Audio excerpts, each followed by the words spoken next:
Challenges, jointly organized by the Gulati Institute of Finance and Taxation and the Center for Public Finance at the Madras School of Economics, in partnership with the Fiscal Policy Institute, Bengaluru, jointly Tapar Institute of Engineering and Technology, Patiala, Kerala Economic Association, and the Indian Council of Social Science Research.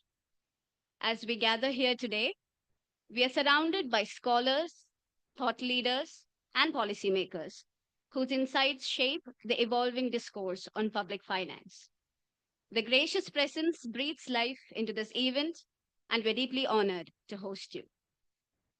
The theme of this conference, Rethinking Public Finance for Emerging Development Challenges, is especially timely as pressing economic, environmental, and fiscal challenges call for innovative, inclusive, and resilient resource allocation strategies. To set the stage for the inaugural function, we are honored to invite Professor KJ Joseph, the esteemed director of Gulati Institute of Finance and Taxation, to extend a warm welcome.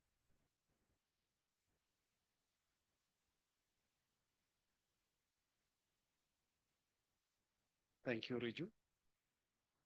You know that when you are organizing a conference and when you have dignitaries like chief ministers, normally you have to start with some announcements. The announcement today is that because there was a program, the cabinet has to be met. It is just started, and Honorable Chief Minister, the Finance Minister will be joining us immediately after the cabinet. And I was told that they will be here something after 6 o'clock. So we are requested to start our other speakers. So we will be get ready to receive, to welcome Honorable Finance Chief Minister and Finance Minister by around 6:20 to 25. Okay.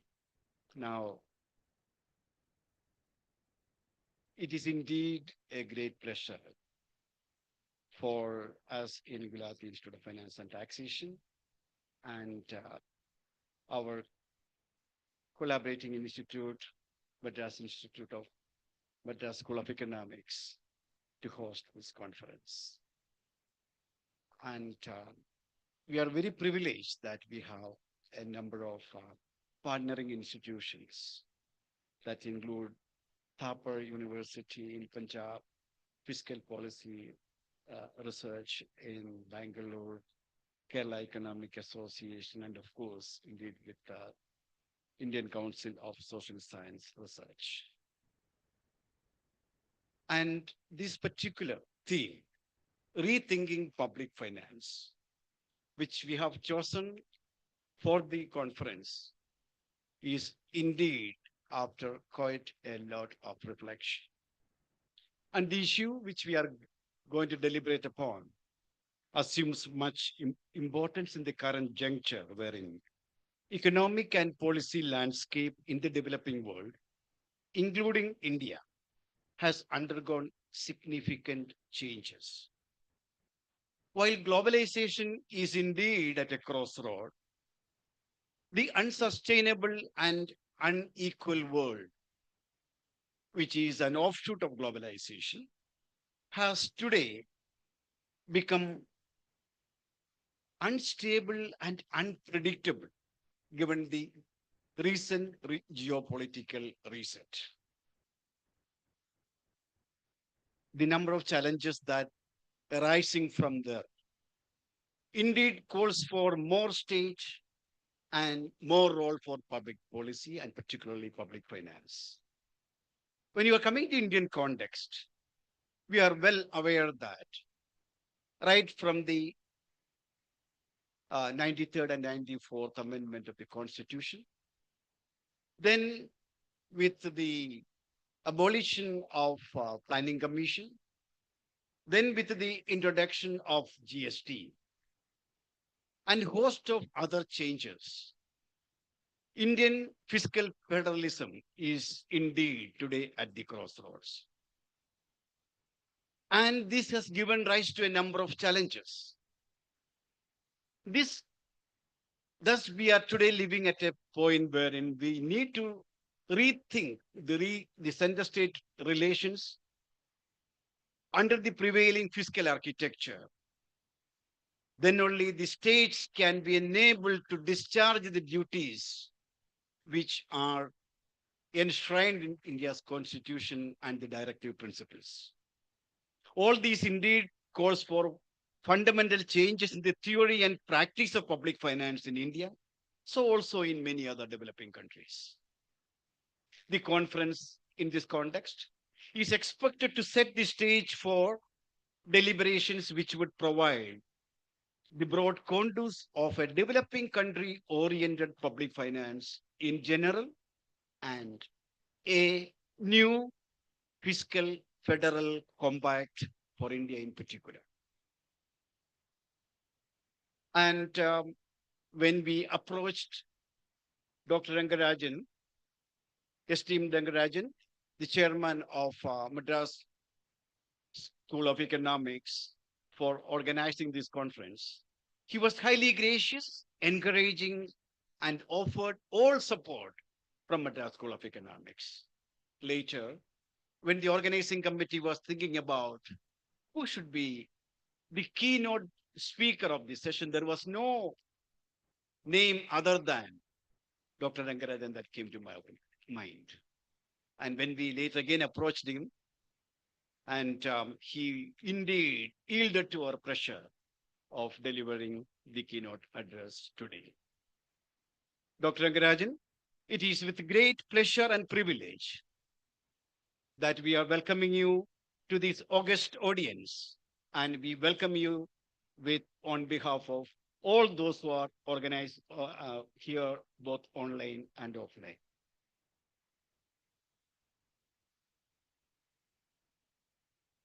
We are very fortunate to have scholars of eminence who contributed significantly to the theory and practice of Indian public finance to deliver special address in this conference. Each of them, we have here came Chandrasekhar, we have online, we have Professor Ramachandran, we have Professor Patnaik, and we have Professor Rethinking Maharaj from China University of South Africa. Each of them have made their mark in their respective field of activity, and it is with a lot of honor we are welcoming them to this particular conference. You know, there's a famous economist, German economist, Frederick List, whose one particular sentence I like a lot. He said, every generation, particularly when it comes to knowledge, is rich only to the extent to which we could draw from the previous generation. Hence, as you are all aware, when we are embarking on the formation of an association of associates of Indian public finance scholars, we thought it is only appropriate that we honor the doyens of Indian public finance above the age of 70, who laid the foundation of Indian public finance.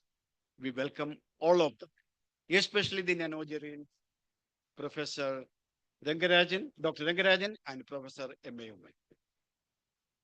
We have a galaxy of leading public finance scholars who will be sharing their reflections in the next 6 plenary sessions, Vilati centenary lecture, and the valedictory address. Let me take this occasion to welcome all of them to this august audience. The call for papers had a very highly unexpected and overwhelming response of 196 submissions, out of which, and this is from 23 states in the country. And after peer review, we have today over 100 papers being presented here. And we have a number of scholars, especially from Kerala Economic Association, who have agreed to help us as discussants and chairpersons. And all of them are most warmly welcomed to this gathering. We have been immensely benefited from the guidance and support of Professor T.M. Thomas Isaac and Professor Govindarao, who were the conference chairs of this event. I must say that working with Professor Banimurthy, the director of Madras School of Economics and my best friend, was indeed a great pleasure. The coordinators of the program, Dr. Blessy, Dr. Renjit, Dr. Kiran Kumar, they have invested enormous amount of energy, both effort, both mental and physical, for organizing these events. As always, the friends of gift, including the friends from media, are, I would say, the major source of energy for this institute. I take this occasion to welcome all of them to this august audience. I also take this occasion to place on record our appreciation and thanks to our partnering organization, Thapar University, Fiscal Policy Institute, and Kerala Economic Association, and indeed Indian Council of Social Science Research. Finally, and more importantly, the conference would not have been possible without the hard work and commitment of my beloved students and my most appreciated colleagues. I place on record my appreciation to them and welcome them also to this august audience. Finally, my dear friends, wishing you all an interactive learning experience of the highest order. I welcome all of you once again to this conference. Thank you.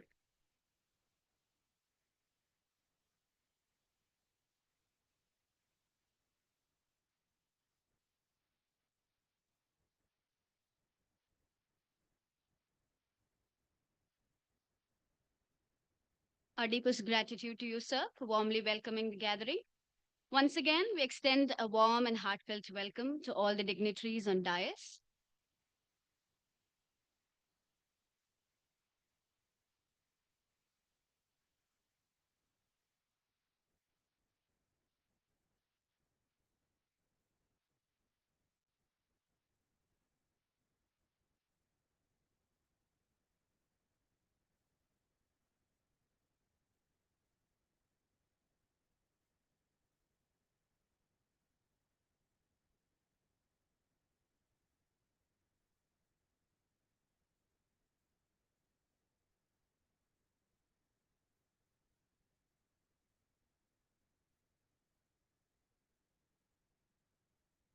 I now have the honor of inviting Professor N.R. Bhanumurthy, Director of the Madras School of Economics, to share his thoughts on the importance of this conference, its key purpose, and the meaningful discussions it seeks to inspire.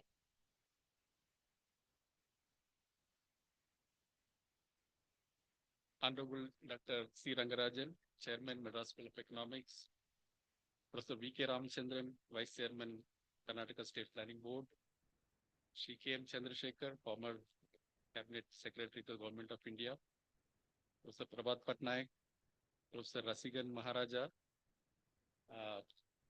Dr. Joseph, and other invited dignitaries, paper writers, faculty and students of Gulati Institute of Finance and Taxation, and other invited participants of this conference. It is indeed my pleasure to welcome you all to this international conference on rethinking public finance for emerging development challenges, jointly organized by GIFT as well as Center for Public Finance, Madras School of Economics. As Dr. Joseph pointed out, I think this next 3 days, we are going to deal with so many other issues that is emerging, particularly in the context of Indian fiscal federalism.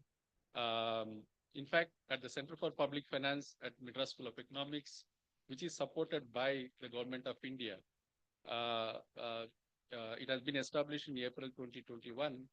It has been at the forefront of public finance research since its establishment. Our focus has been on addressing both theoretical as well as empirical challenges in fiscal management at all the levels, at the state, union, state, as well as local levels. Over the past 2 financial years, Center for Public Finance has successfully organized two major conferences. Indeed, even the current year, we are planning to organize a similar conference.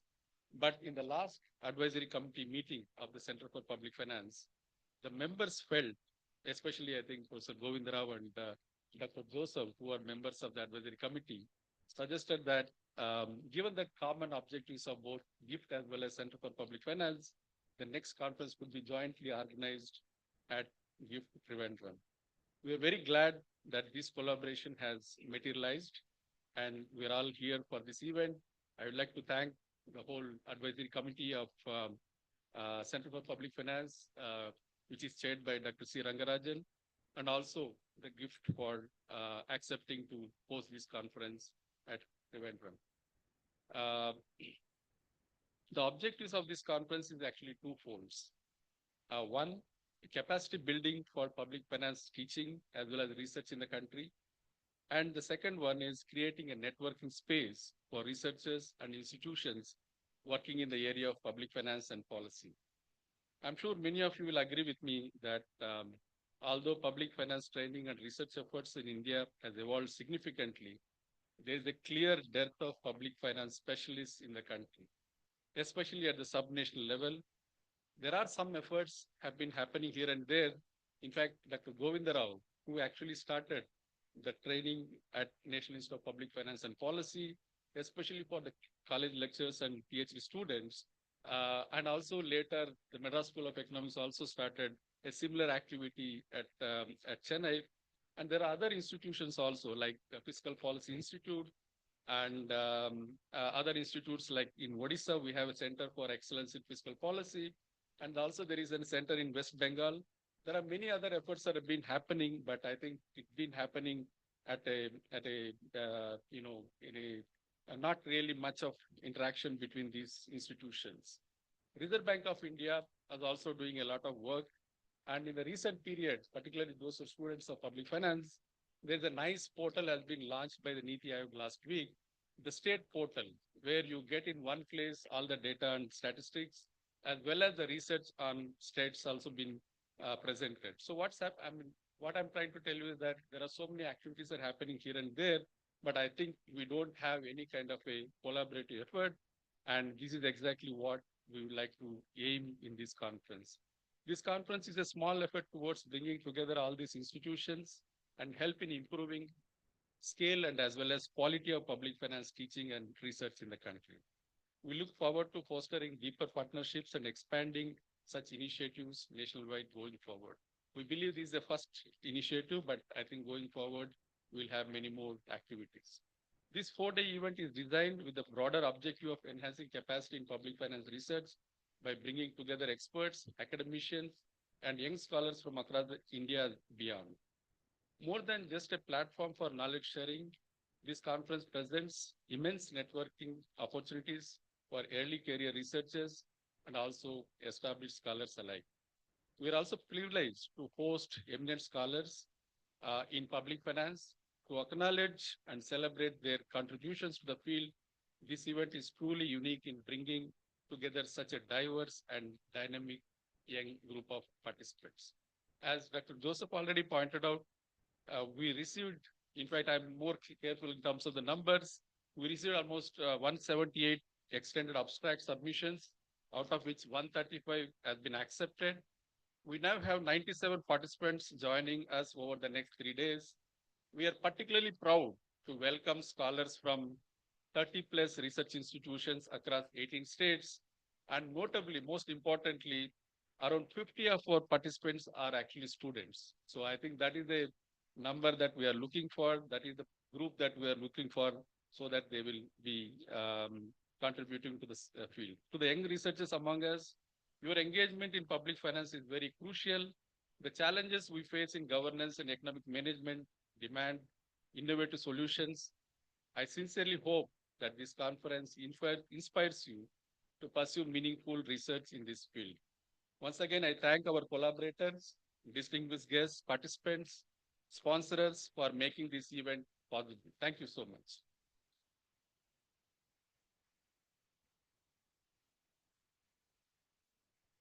Thank you, sir, for sharing your thoughts and for providing a comprehensive overview of the conference. Now, may I respectfully invite the esteemed Dr. C. Rangarajan, former Governor of Reserve Bank of India and Chairman of Madras School of Economics, to deliver the keynote address. Professor Joseph, Professor Bhanumurthy, and distinguished delegates to the conference. I'm happy to join you, though virtually, at this inaugural session of the International Conference on Rethinking Public Finance for Emerging Development Challenges, organized by Gulati Institute of Finance and Taxation, Madras School of Economics, and several other institutions. The conference is expected to cover a wide spectrum of issues. I am sure that this conference will become one to remember. I plan to speak this evening on evolution of thought on fiscal consolidation in India.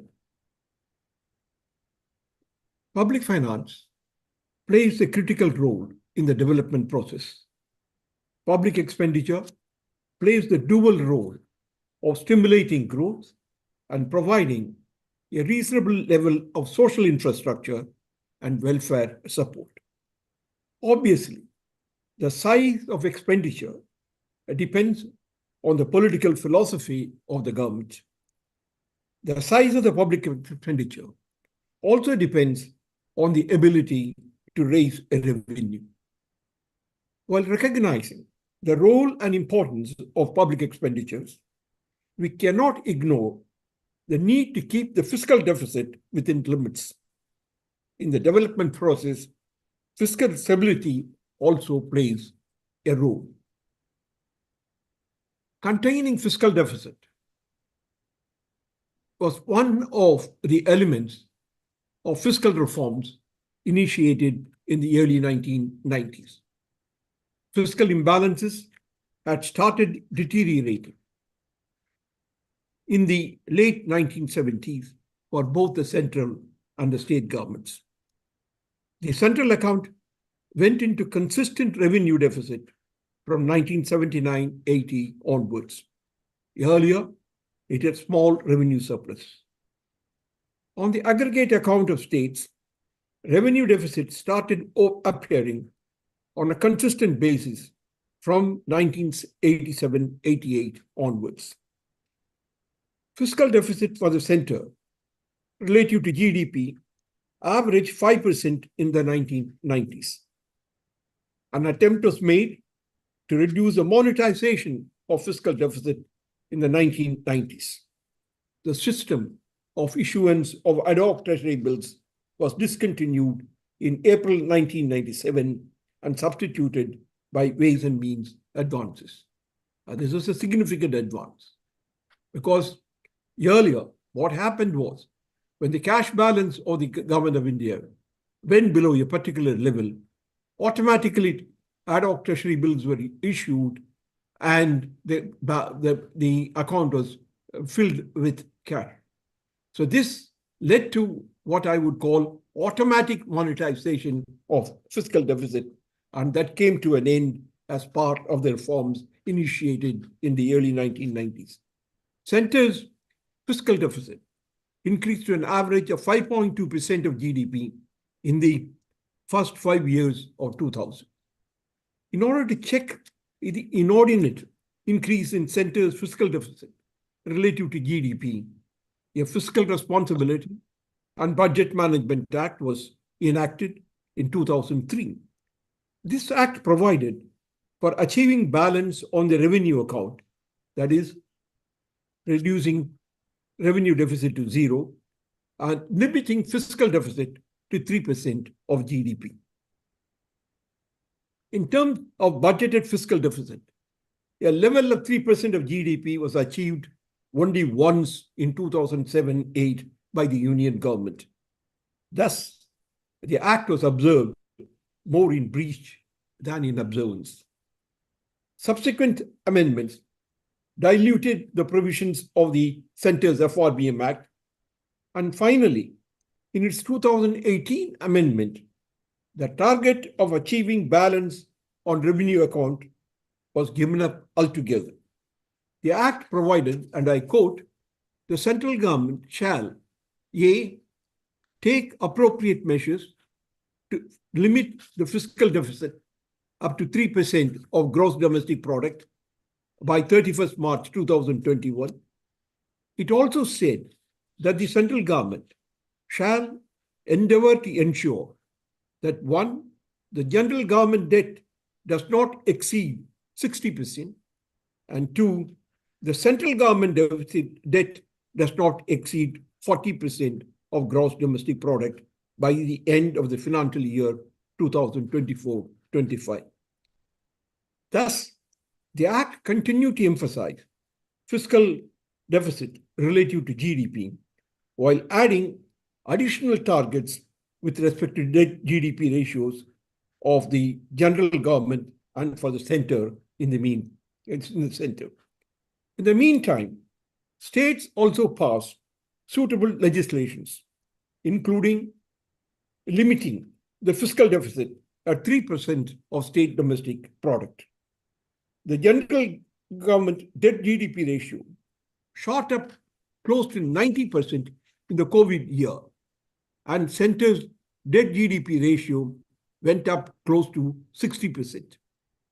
In the 2025-26 Union budget, it is contended that we should follow a different path. It has been stated that from now on, the focus will be on annually reducing the debt GDP ratio. In the annexure statement, alternative paths of the debt GDP ratio with nominal GDP growth assumption of 10%, 10.5%, and 11% are given. The glide paths are indicated with alternative assumptions regarding mild, moderate, and high degrees of fiscal consolidation. This makes the effort towards fiscal consolidation quite vague. They do not clearly state what the target debt GDP ratio is. The document outlines a declining path of debt GDP ratio, reaching a level 50 plus or minus 1% of GDP by 2030-31. It can be shown that if the nominal GDP growth is 10.5%, a fiscal deficit of 3.8% of GDP maintained year after year from 2026-27 onwards will bring the debt GDP ratio down to 50% by the end of 2030-31. This is consistent with a moderate degree of fiscal consolidation. This path will imply a fiscal deficit of 3.8% of GDP, that is higher level of fiscal deficit than 3% of GDP, which should be a matter of concern.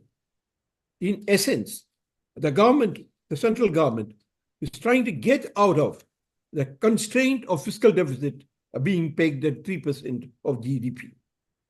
There is no indication whether the FRBM target of 40% of debt GDP ratio has been given up altogether.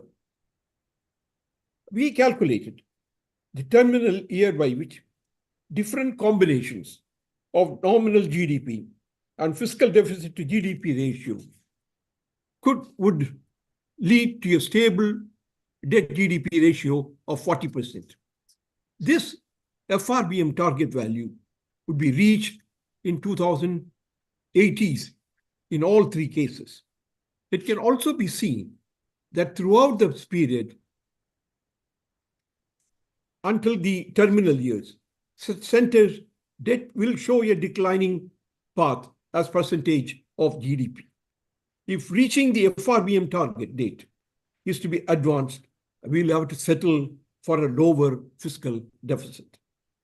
Thus, assuming a nominal GDP growth of 10.5%, a declining path of fiscal deficit to GDP ratio to reach a level of 3.2% by 2028-29, and after that maintaining fiscal deficit at 3% of GDP would enable reaching the FRBM debt GDP target by 2037-38.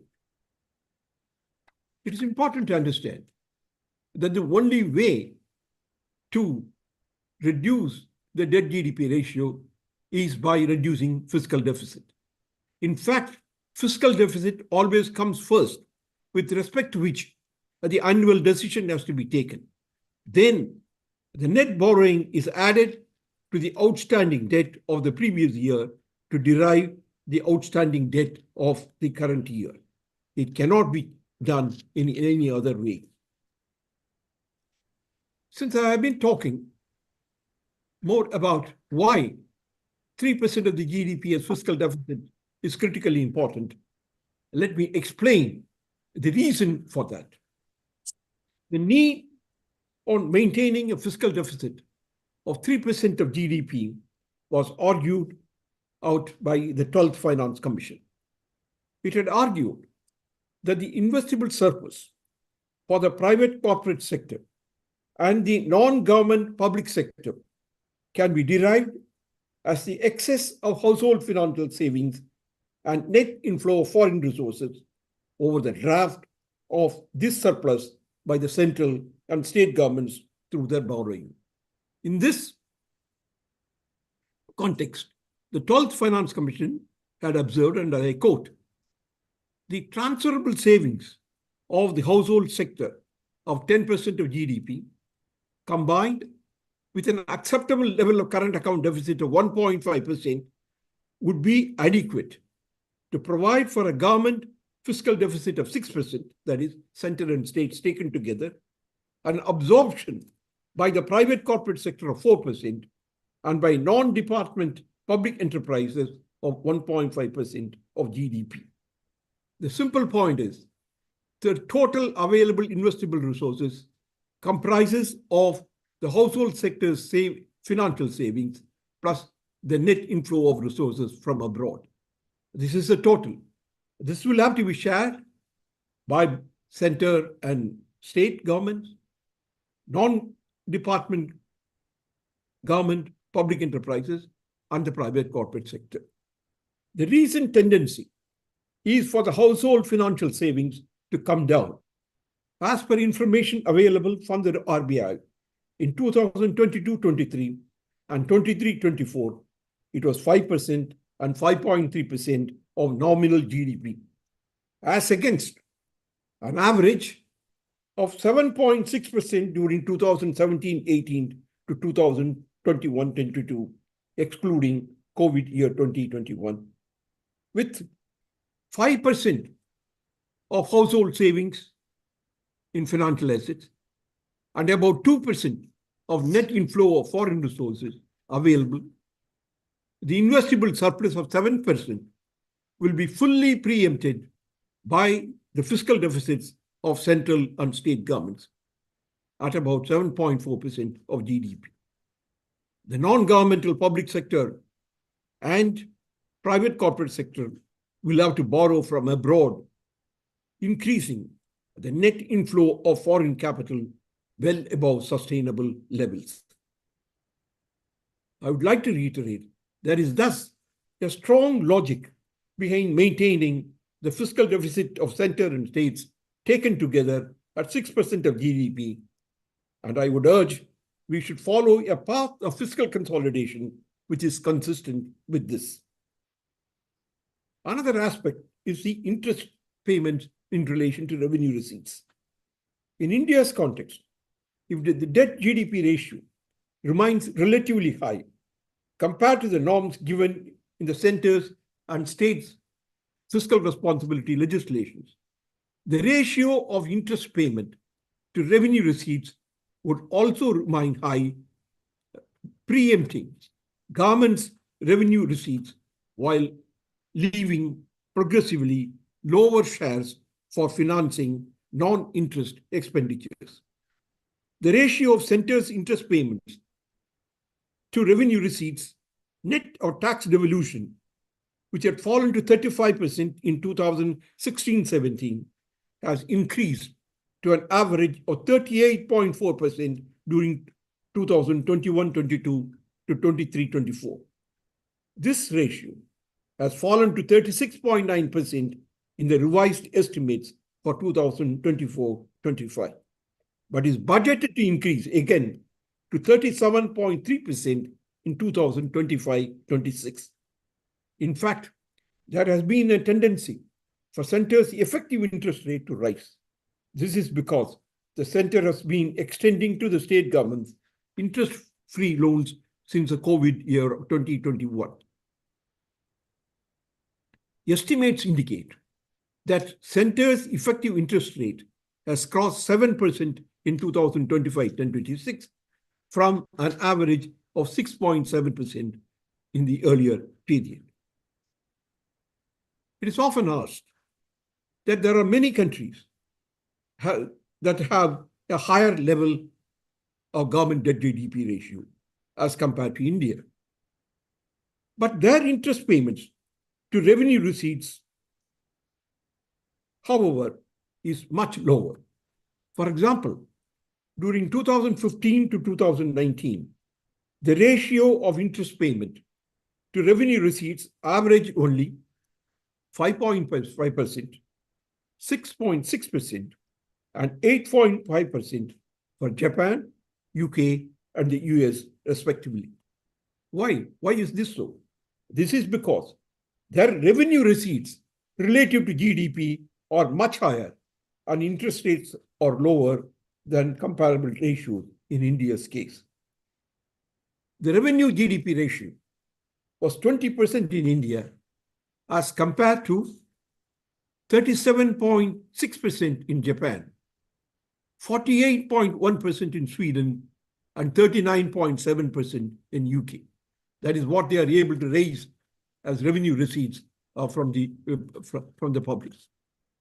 In contrast, government's interest payment to revenue receipts is estimated at 37.3% in 2025-26 budget estimates after tax devolution to states. This ratio increases to 50.4% of center's net revenue receipts after excluding tax devolution and grants to states. As it stands now, the goal is unclear. Since the operating variable is fiscal deficit, we need to translate the preferred path of debt GDP ratio into the implied path of fiscal deficit. We can then find out whether that level of fiscal deficit is appropriate or not. In fact, a larger claim on the available investable resources by the government will make it difficult for the private investment to pick up. I want to go on to another issue, which is closely related to what I have been talking about. Provision of certain goods or services, free or at highly subsidized price, has been common in budgets. Food grains, particularly wheat and rice, are now supplied to target groups at a highly subsidized price through public distribution system. The subsidy is the difference between the price at which they are procured and the price at which they are sold. In the central budget, the food subsidy amounts to 2.06 lakh crore. The provision of food grain at heavily subsidized price to target groups has found general acceptance, particularly among political parties. In fact, there is enough evidence to show that such a distribution has helped to reduce poverty. There is also a category of goods which are called merit goods, where significant positive externalities are associated with their consumption, such as health and education, including midday meal and breakfast. In these cases, the benefit of the use of such goods extends beyond the immediate consumer to the wider community. Their substitution Their subsidization is also justified as in its absence. If only market prices prevail, the community will consume less than what is socially desirable. Thus, while subsidization of free provision of essential and merit goods can be justified on the grounds of meeting social objectives, when the list of commodities expands to include such items as TVs or any other luxury good for that matter, serious doubts arise. For example, one unintended consequence of free power, say up to 300 units, is an increase in the, it will result in increase in the power consumption of those households which use less than 300 units. Perhaps it is advisable to limit the distribution of commodities and services at highly subsidized level or even free to essential and merit goods. Any distribution beyond these two categories must be treated freebies, or I would prefer to call non-merit goods, which may have only limited externalities. The words essential and merit should not be made so elastic as to lose their meaning. The political system is under various compulsions. It is also difficult to tell the elected representatives what commodities or services to be given free or at heavily subsidized rates. We must leave it to their good judgment. But we need to convey to them two concerns. And before that, I would say that it is essential in this context to be very strict about fiscal deficit. What we need to convey is, one, with the proliferation of various types of concessions, they have an impact ultimately on fiscal deficit. Some estimates show that non-merit subsidies varied from 0.1% to 2.1% of GSDP in 2022-23.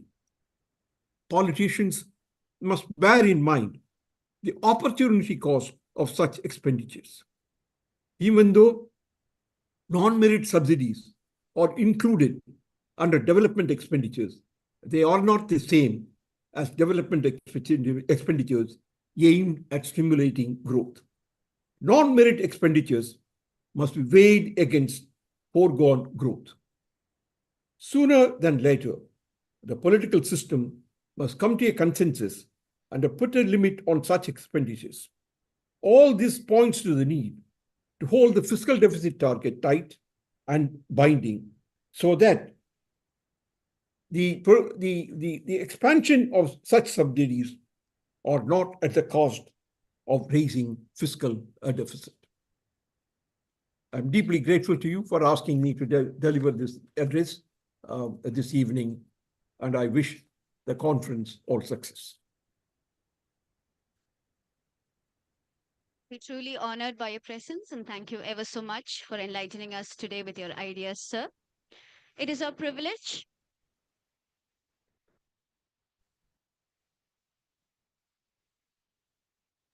Can't hear you.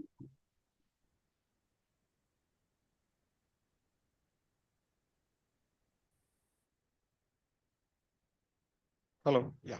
Yeah, we have a small break as part of the security protocol. The dog squad has to do a search here. Then only the CM can enter. Please be with us. 5 minutes, please. You want to come down here? Okay. Yeah, he will be joining. He'll be leaving from there. That's it. Yeah, this is a part of the security protocol. Please be with us.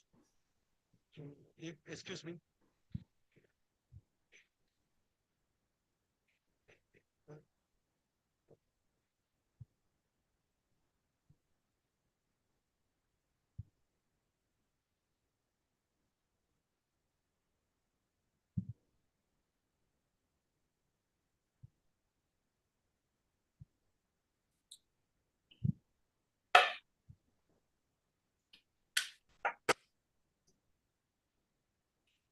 Nada?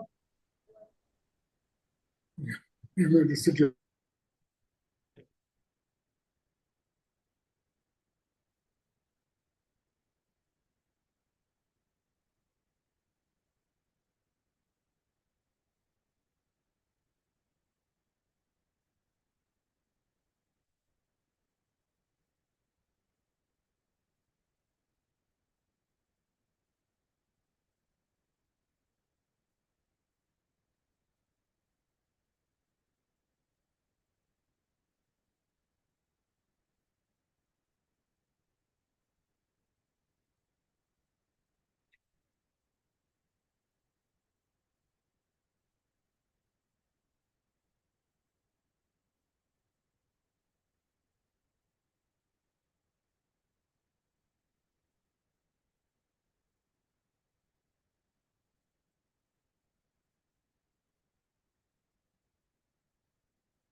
Sir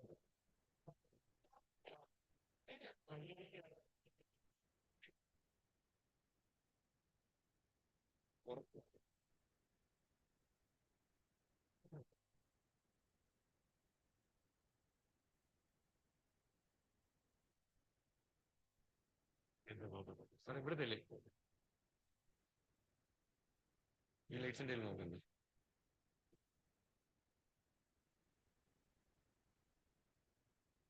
ആ കുറച്ചുകൂടെ അത് ഇടാം കേട്ടോ ഇപ്പൊ അല്ല എനിക്ക് അതോൺ ചെയ്ത് തരാം കുറച്ചുകൂടെ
Check, check.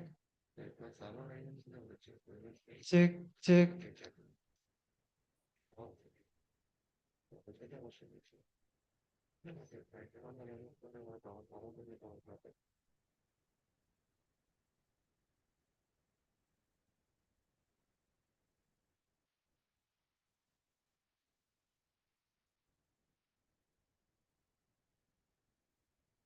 Check, check, test, test.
Sorry for the interruption. It is now a privilege to invite the esteemed Dr. V.K. Ramachandran, Vice Chairperson of the Kerala State Planning Board and former Professor and Head of the Economic Analysis Unit at the Indian Statistical Institute, Bengaluru, to deliver the special address.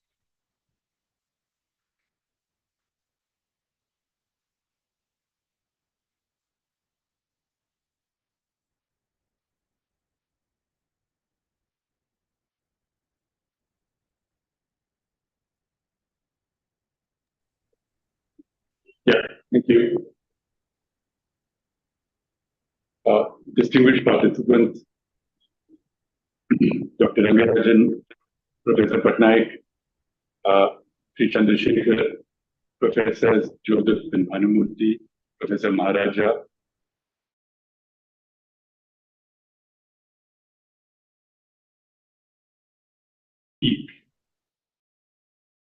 on the very important subject of rethinking public finance for emerging development challenges.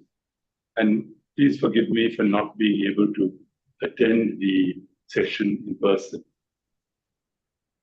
It is clear to any person interested in public policy in India and to any person involved, as I am, in the economic process, planning process in a state government, that in India today, the subject of and the subject matter of public finance is an arena of intense and urgent political contention. Every aspect of the discipline of public finance, taxation, public expenditure, debt, fiscal policies to fulfill a government's social and economic commitments to its working people and its poor are part of this contention. This contention is manifest, for instance, in the extreme aversion of the union government to impose what any reasonable person would consider to be necessary levels of taxation on the extremely rich, on super rich capitalists and capitalist corporations, thus denying the people of India billions and billions of rupees of potential development funds. After all, we cannot be caught disincentivizing the deserving rich. This contention is particularly manifest in matters relating to India's federal polity. Even a cursory glance at the state list in the 7th schedule of the Constitution shows that in the allocation of duties between the center and the states, the fundamental tasks of enhancing human development, income growth, livelihood, and of protecting and sustaining the environment are entrusted to the states. However, although these major tasks of nation building are the duty of the states, the resources to finance them are substantially controlled by the center. There is thus a great, and the word has been used by many writers, a great asymmetry in India's federal system. The center's capacity to mobilize resources is far greater than that of the states, but the latter are required to undertake development expenditures that far exceed their revenue generating capabilities. States spend 62% of the total government expenditure and yet have powers to raise only 38% of government revenue before tax devolution, that is. The Constitution of India creates institutions and in particular entrusts the Finance Commission with the responsibility of addressing this anomaly. As I have said, states in India today neither have the resources to fulfill the tasks that they have been assigned in the Constitution, nor do they have the right to raise such resources. They cannot raise taxes, they cannot borrow what is necessary for effective long-term development purposes, and now a state government cannot even be instrumental in creating off-budget entities for development purposes without the borrowing of such entities being added to the amount that is subject to what I still believe with respect to be an arbitrary and theoretically 3% ceiling. In this context, may I refer you to the memorandum of the Government of Kerala presented to the 16th Finance Commission. It is a public document available on our website that was, by the way, commended for its writing and conciseness by the provision itself. As have other states, Kerala has demanded that no less than 50% of the union taxes be devolved to states, and that this kitty itself be enlarged by the inclusion within it of cesses and surcharges collected by the union government, plus a share of the profits repatriated from the Reserve Bank of India, plus money realized, a portion of the money realized from the disinvestment of central public sector undertakings, in which state governments have made substantial investments. In addition to denying states fair access to adequate resources, the central government has also chosen to encroach on virtually every area of state government responsibility in the development sphere. The centrally sponsored schemes seek to impose union government priorities on the states and to do so selectively and in ways that are discretionary and therefore, in the present context, discriminatory. Thus, if a state government with a long track record in school education or in public health, as well, that example should sound familiar, unlike the central government, wants now to enhance its expenditure in the specific sphere and spend money in new ways in these spheres, it must follow central scheme guidelines, central scheme branding with central color schemes, and inevitably a central portrait photograph. Centrally sponsored schemes need to be replaced by schemes that are fully formulated and implemented by states. And in order to achieve this objective, the funds now spent on centrally sponsored schemes should, I believe, be wholly devolved to states. States need freedom and flexibility in this regard.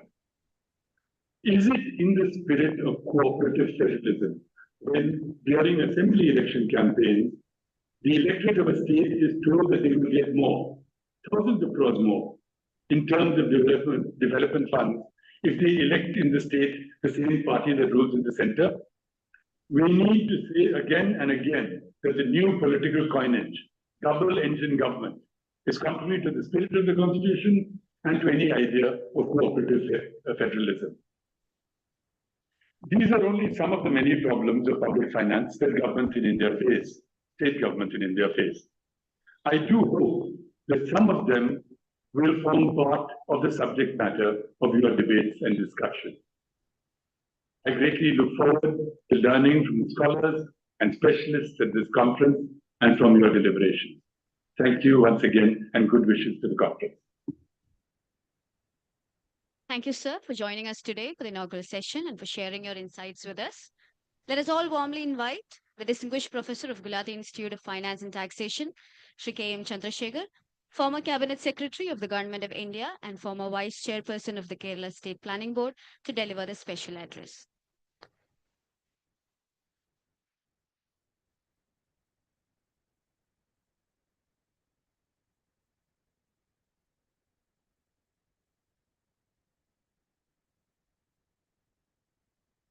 Distinguished gentlemen on the dais and off the dais.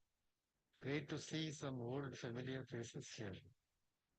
Faces of even the 90s here, who've been my good friends, and could the mic be adjusted, sir? Shows the kind of enthusiasm that Professor Joseph displays. When he decides to organize a meeting, he goes full tilt at it. And then he tries to catch hold of all the people who are available, distinguished names who can come here and participate. So particularly, I was so happy to see Dr. Ashok Lahiri.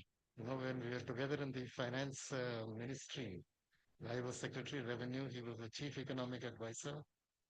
Before that, as Commerce Ministry representative, and he as Finance Ministry representative, we used to go to Geneva very frequently to the World Trade Organization.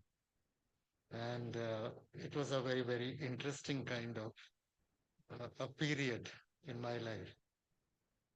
And of course, Dr. Govind Rao, who was the director of the NIPFP during my time, Dr. Rangarajan was a chairman, and I was also a member of the board. So a lot of very good friends, Mr. Sudipto Mandal, who took over from me, Dr. Sudipto Mandal, who took over from me as the chairman of the Center for Development Studies, Trivandrum. So, and I have met a large number of you students also during the last, I think 2 years or so, that I have been a distinguished professor here. So it's good that so many people have congregated to talk about public finance. As far as I'm concerned, I'm not a public finance theorist by any stretch of imagination, but I have been a practitioner, both in the central government and the state government. As finance secretary of Kerala, presented 3 budgets, and as a revenue secretary of the government of India, I have been involved in the presentation of 3 budgets also. So I have familiarity both ways. So as a practitioner, I think I do deserve to be here. Then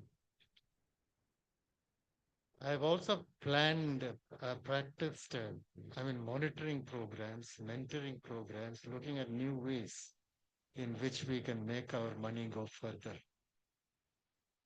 Even in Kerala, in the planning board, when I was there, we introduced a system of regular feedback from the field on the stage of implementation. And that is still going on. It was there earlier, given up by the previous government, and I reintroduced it. Previous government was a leftist government. They started it, then they gave it up. Then when I came back, I found it was very good, certainly worth pursuing. So I did introduce it back. So that is my experience with public finance. Now,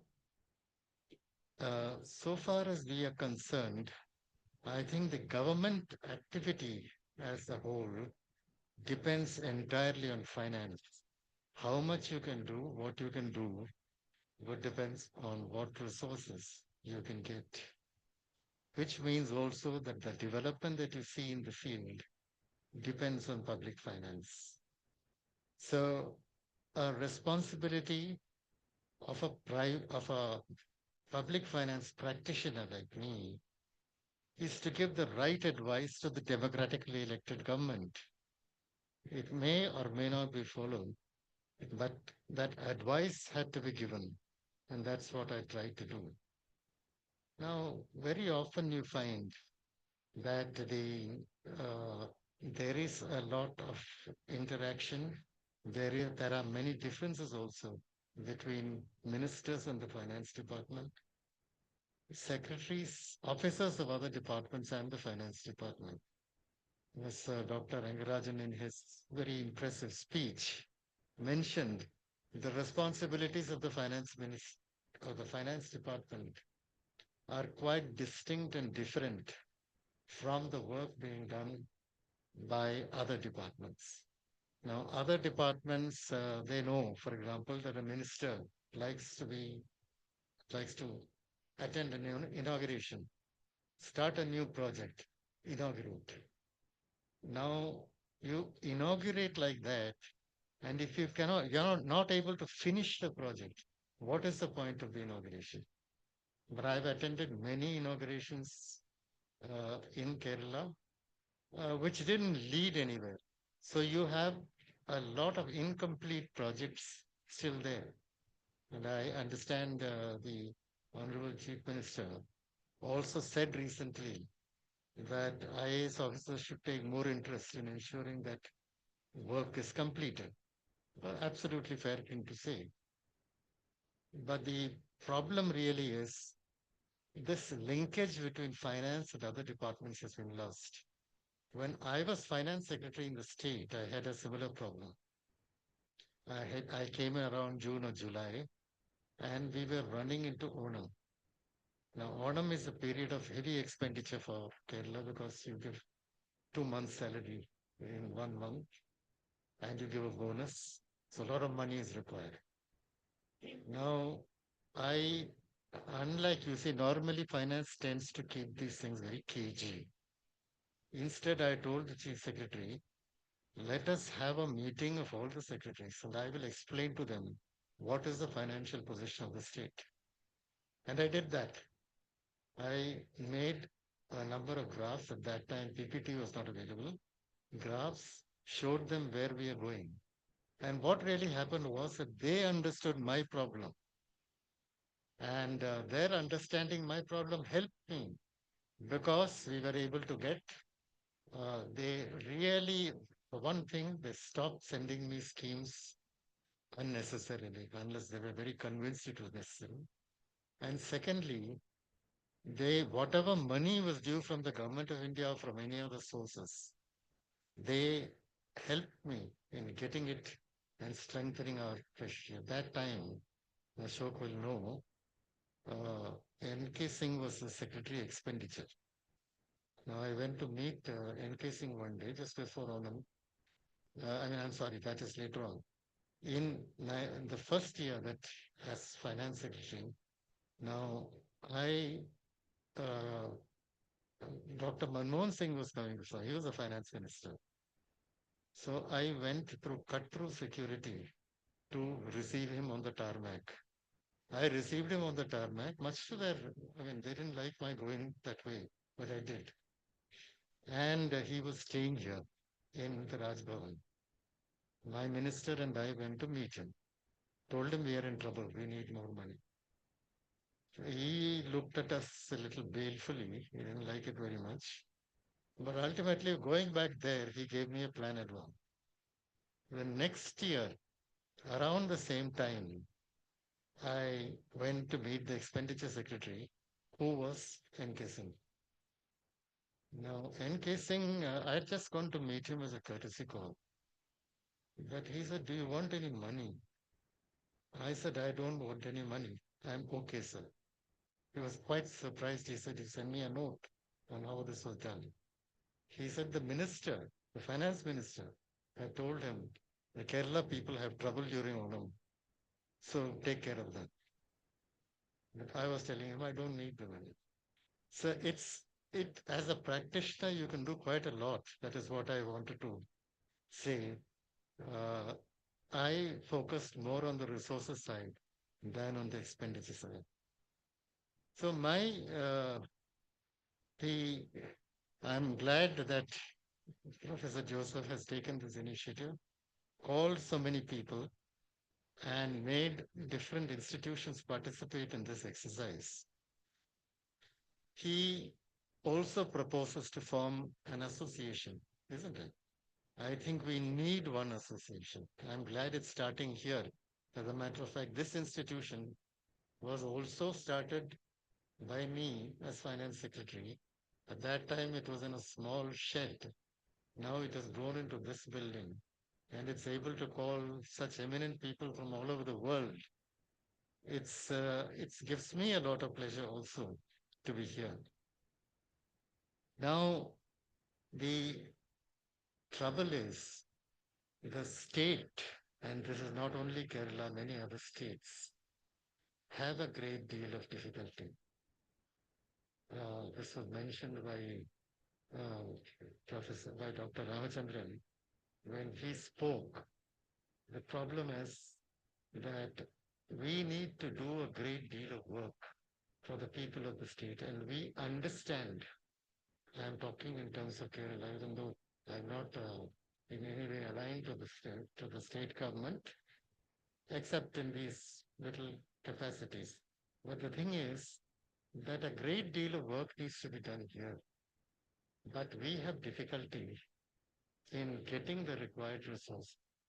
If you look at the vertical devolution stage, where money comes from the center to the states, it is seen that even though the finance commission said 41%, the states are collectively getting only 32 or 33%. That figure is not very clear, but it's substantially below. And if you take horizontal devolution, that even the finance commission has a problem, we will find that 75% of the resources of the central revenues, they go to 3 or 4 states. The rest of the states have to share the remaining amount of money. So virtually, if we are going to implement anything here effectively, we need more resources. Kerala needs more resources. And one more thing is that uh, the there are many centrally sponsored schemes now available. Some of these schemes cannot be implemented. For example, the one scheme that is very important, the PM is attached to it. It's called the Jal Jeevan Program, Prime Minister's Jal Jeevan Program. There it means the project as such is you collect water, underground water, take it to a tank up there, and then from there distribute it to all the houses. In a state like Kerala, where it is either a completely urbanized or mostly urbanized, and there are no villages of the kind you find in other states, particularly the northern states, this scheme cannot be implemented. So it's necessary, even if you have centrally sponsored schemes, to, to talk to the state governments and ensure that you give them the kind of finances, and kind of schemes which are really good. Keep control over it, no problem. But what to do and how to do it, leave it to the states. So that is the other issue that we have to look at. Another problem which I keep seeing, particularly in recent times, is this fixation with $1 trillion, $2 trillion, $3 trillion, $4 trillion. And we have Viksit Bharat. I am not yet clear how many $1 trillion will happen during Viksit Bharat. And they said $30 trillion.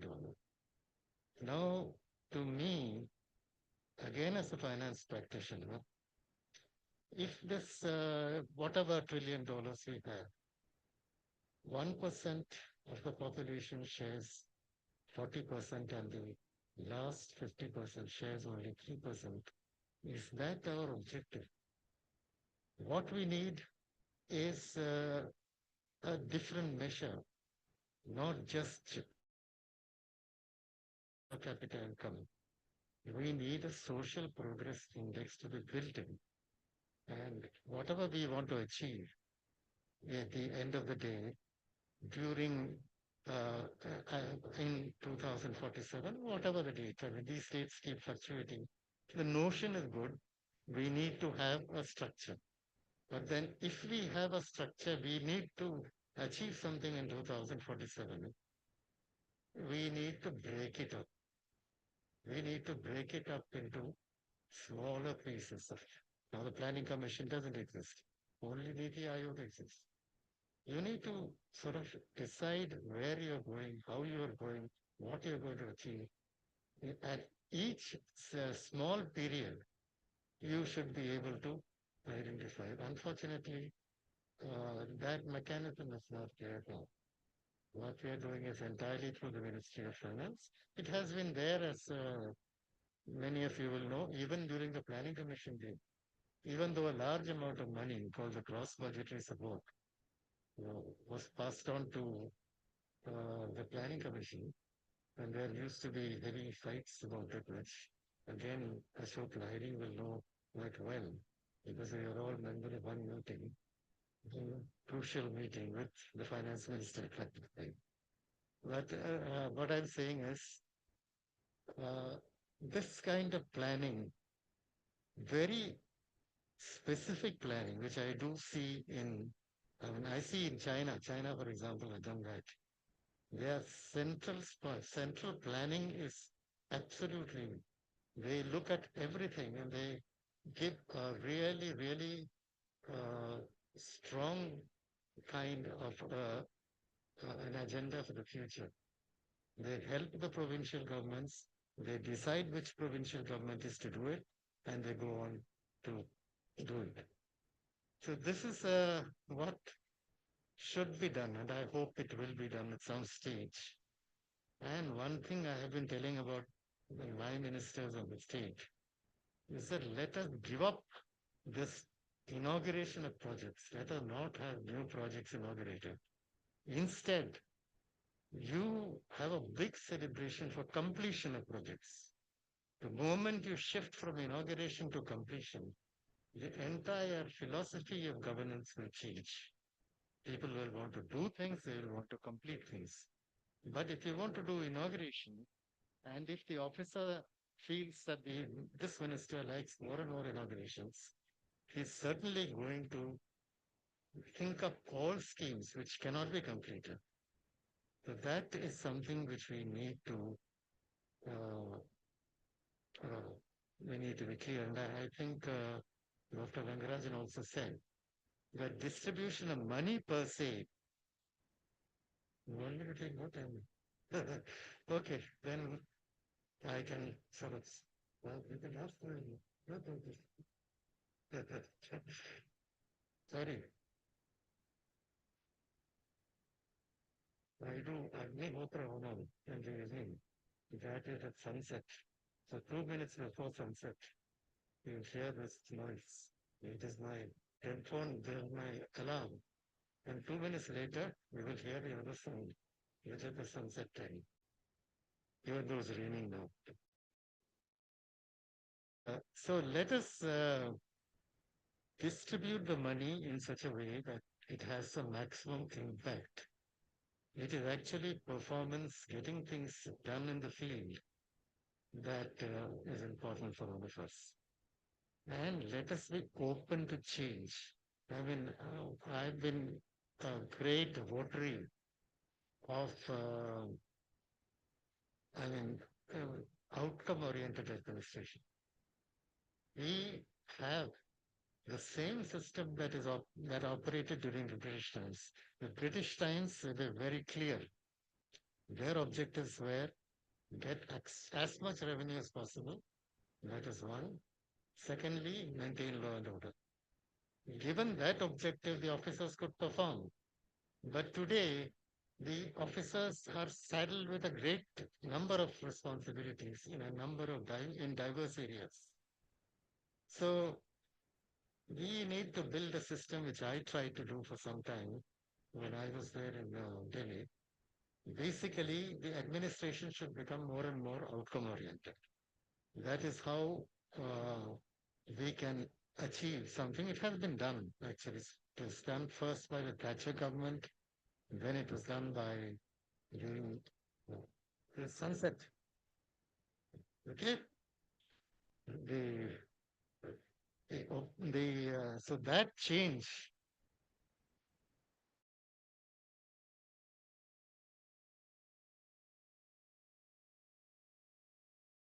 essential. And we really have not thought about it. We get involved in a great many other activities.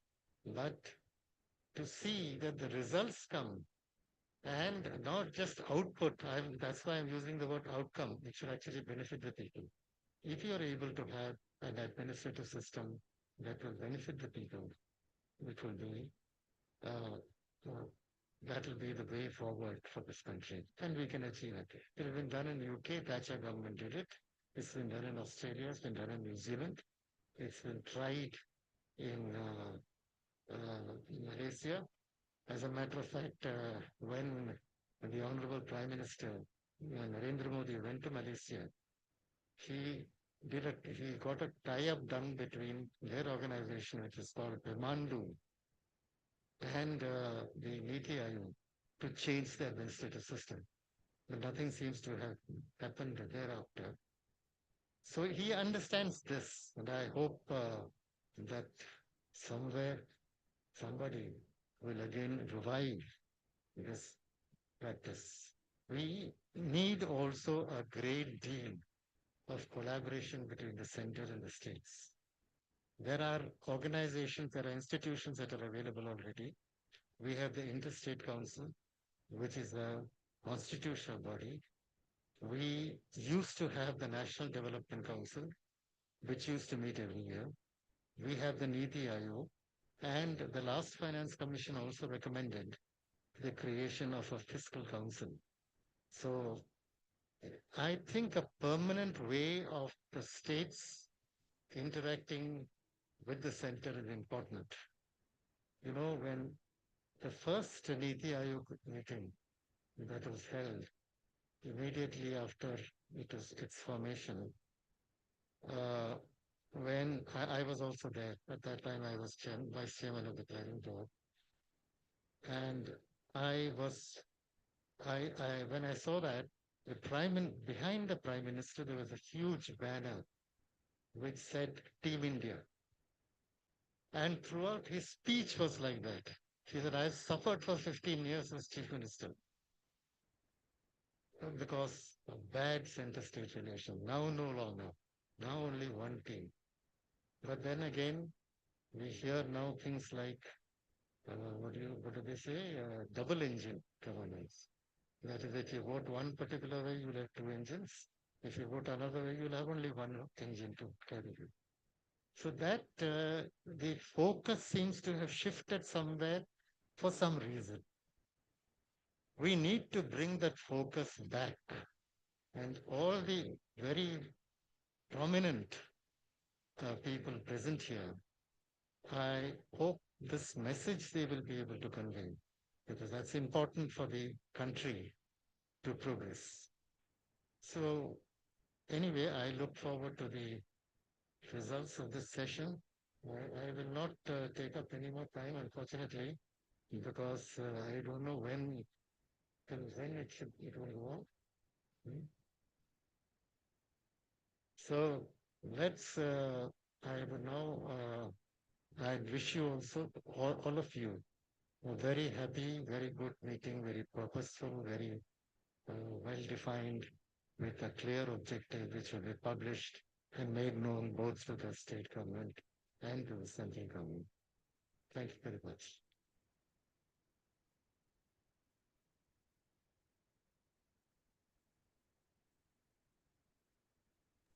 Thank you for being with us today, for delivering an impactful address, sir. It is my privilege to request the esteemed Professor Patnaik, Emeritus Professor of Jawaharlal Nehru University and former Vice Chairperson of the Kerala State Planning Board, to deliver the special address.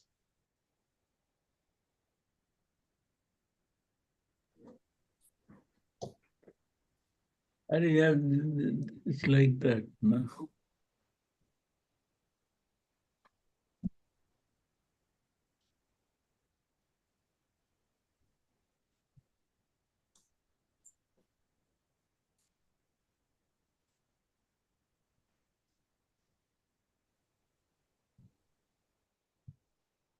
Professor Patnaik, I think you are muted. You are unmuted. Can speak now, I suppose. Thank you. Is it my turn to speak? Yes, it is your turn now. Thank you very much. Yeah. Professor Joseph, Professor Bhanumurthy, assembled delegates. First, of course, I'm extremely grateful that I have been given this opportunity to speak to this audience. A key question at the moment for Indian public finance, as Professor Ramachandran pointed out, is the extreme centralization of resources and power in the hands of the central government. This is an aspect, I imagine, that would be much discussed during the next couple of days in the various papers. But I want to use this opportunity to speak something more general. You see, the role of fiscal policy as a way of state intervention really came to the center of discussion after the Keynesian revolution. Pre-Keynesian economics had believed that the spontaneous functioning of markets would automatically give rise to full employment, and therefore there was not much for the state to do. And therefore, fiscal policy or public finance entailed interventions at a micro level in particular markets, for instance, to take account of externalities and so on. But with the Keynesian revolution, it was clear that not only did the revolution take place in the midst of the Great Depression, where there was huge unemployment that completely blasted the theory that the spontaneous functioning of markets produced full employment, but what is more, Keynesian theory provided an explanation of why this would happen. And therefore, Keynes argued that in the midst, and he recognized that capitalism was essentially a demand constrained system. It's a system in which output is what it is, not because of limitations on the supply side, but fundamentally, in general, limitations on the demand side. And that unemployment was really not something which, of course, was confined to the Great Depression, which was very large during the Great Depression, but unemployment was a perennial feature of capitalism. Because of this, he actually suggested that the way to overcome the demand constraint under capitalism and increase employment was to enlarge state expenditures. And insofar as investment determines the amount of savings in the economy, likewise, the excess of government investment over government savings, that is a fiscal deficit, automatically brings about an excess of private savings over private investment that is equal to itself. Therefore, a fiscal deficit generates a private excess savings equal to itself. That the amount of savings in private hands is not fixed, but it rises as demand rises, and therefore there is output adjustment. Of course, if the economy reaches bottlenecks, then output adjustment may be replaced by price adjustment. That is what we call inflation. But of course, as long as there is sufficient unutilized resources lying around in the economy, then it is possible to overcome unemployment through a budgetary trick, through the government simply spending more and financing it by a fiscal deficit. That there is no limitations on the fiscal deficit arising because of a shortage of savings, or as Professor Rangarajan put it, through a shortage of investable resources.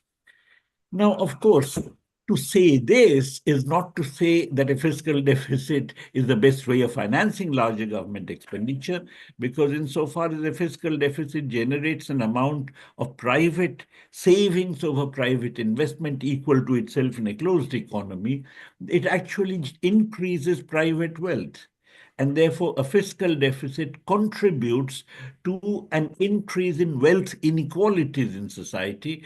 And it's much better, therefore, to actually finance government expenditure through taxing the savings that are so generated in private hands corresponding to the fiscal deficit.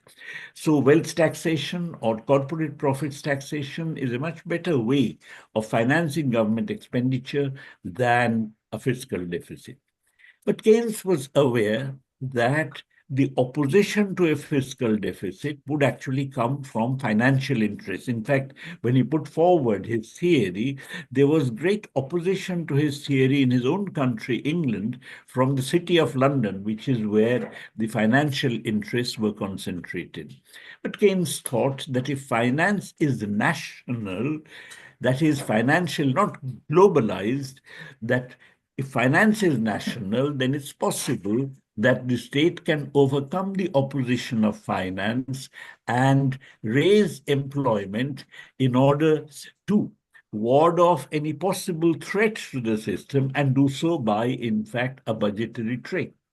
Now, I should say that Keynes's preoccupation, I mean, his writing in the shadow of the Bolshevik Revolution, his preoccupation was to ensure that something like the Bolshevik Revolution did not happen in England or in the Western world, and that therefore capitalism overcame the deficiencies that it had that could actually generate the kind of anger amongst the working people that might lead to a Bolshevik type revolution in England or the Western world.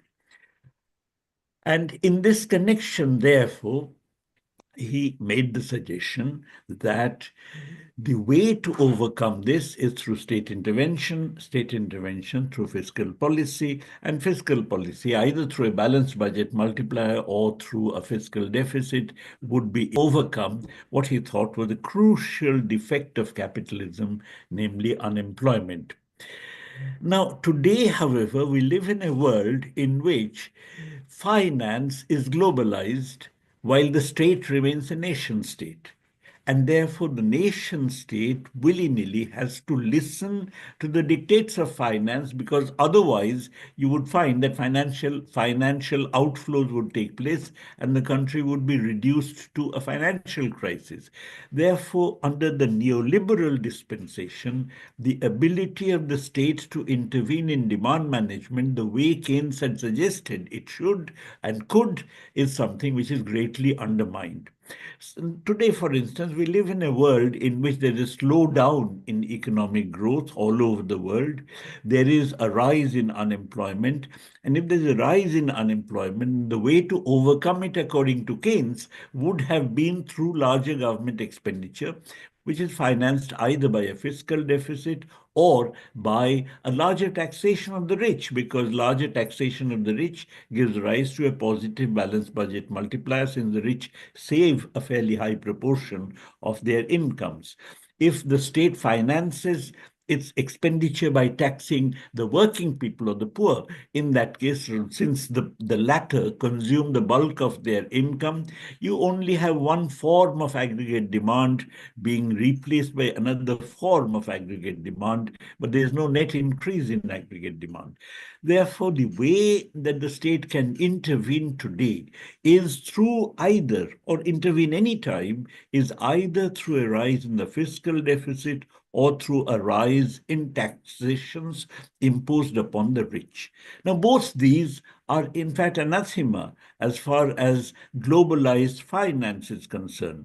Financiers are among the richest, and therefore they do Hello. not like taxation Professor imposed. Prabhat, Yes, CM is on the way. Could you please sum up within a few minutes? CM is on yes, the of way. course. I'm just coming to the end of it. Thank you. Therefore, you actually have a situation where taxation of the rich is opposed by finance, and at the same time, a fiscal deficit is opposed by finance, which Keynes himself had recognized, and the dictates of finance today are actually paramount. Therefore, we are now caught in a situation of a kind of cul-de-sac where neoliberalism entails a set of kind of parameters, a kind of regime in which there is no cure to the slowdown or the unemployment that exists, which is why beggar thy neighbor policies are being pursued. Donald Trump's imposition of tariffs is an example of a beggar thy neighbor policy, where for a given market, now different countries are actually fighting against one another instead of enlarging the market through state intervention.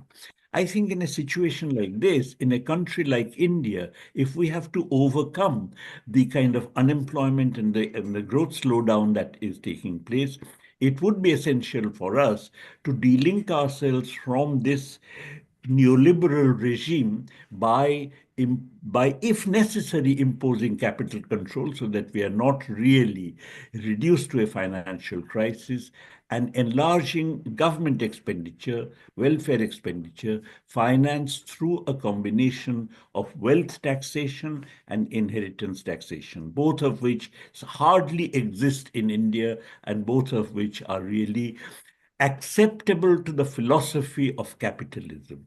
Therefore, I think a discussion on public finance along these lines seems to me to be absolutely essential at this juncture.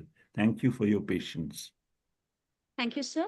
We're deeply grateful for your presence and insightful thoughts here, sir.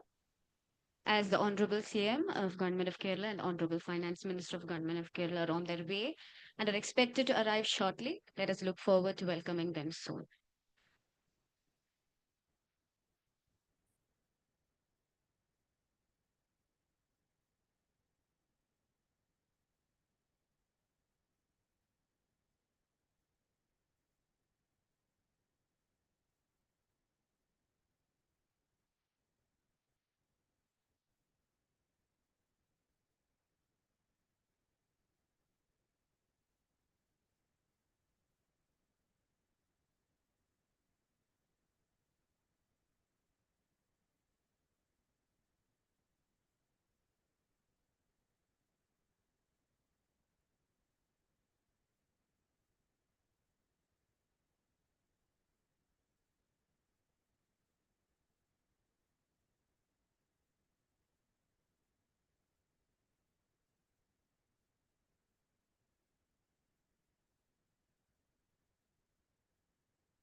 Ladies and gentlemen, the Honorable Chief Minister of Government of Kerala and the Honorable Finance Minister of Government of Kerala have just arrived.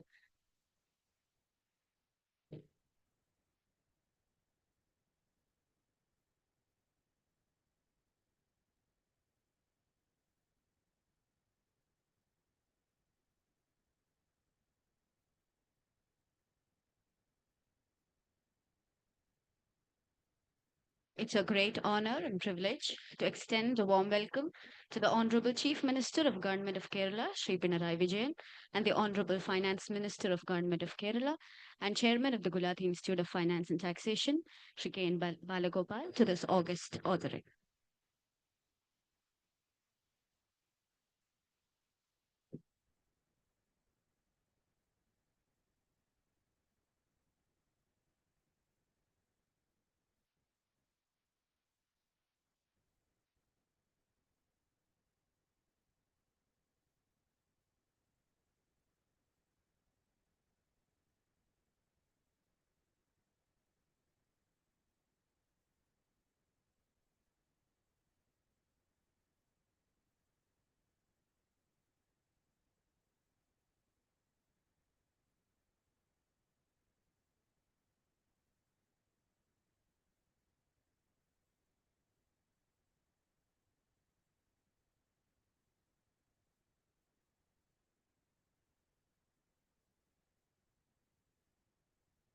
With great privilege, I request Professor K.G. Joseph, Director of the Gulati Institute of Finance and Taxation, to extend a warm welcome to the distinguished chief guests to this august function.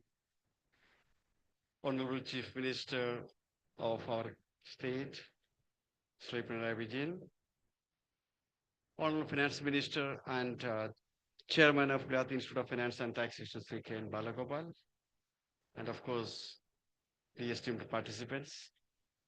We are extremely happy that our Honorable Chief Minister, after a hectic and long day, has taken the trouble to be with us. And this is an indication of his commitment and concern with the financial issues which the world is confronted with, developing countries are confronted with, and of course, the particular fiscal federal relationship. And that is at the root of quite of the issues that Kerala government is confronted with today. So, on behalf of all the dignitaries and all the eminent scholars, including we have Sri Rangarajan. He delivered the keynote address, and we are going to have all the important scholars in this country and also from abroad delivering and speaking on these related issues, which will be working towards evolving a new paradigm in understanding public finance in the development context.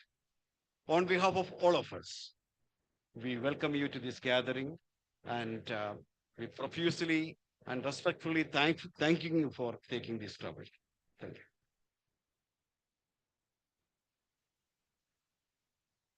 Sri K.N. Balagopal is the one who believes that the absence of peace in the fiscal family can be resolved only through deliberations and discussions. Many of you are aware that when the 16th Finance Commission was formed, he called a meeting of the finance ministers summit to come up with a consensus. And in fact, the whole conference of the idea of this conference came in a discussion with him. And after that, he has taken keen interest in this progress. And today, he has joined all of us. Let us welcome Sri K.N. Balagopal. Now, may I invite our Honorable Finance Minister to address the gathering and inaugurate this conference. Okay, I think I invite the president, the chair of the session, on Sri K.N. Balagopal to address the audience.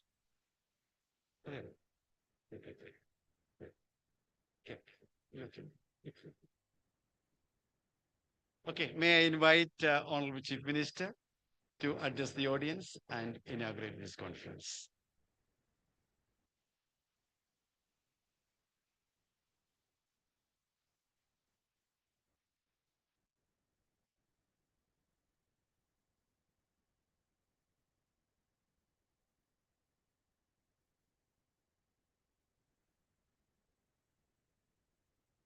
Sisters and brothers, I am happy to be here at the inaugural session of the International Conference on Rethinking Public Finance for Emerging Development Challenge.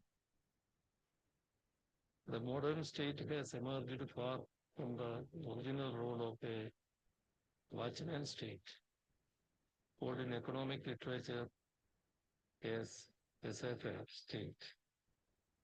For a period of time, the functions of the state have increased manifold.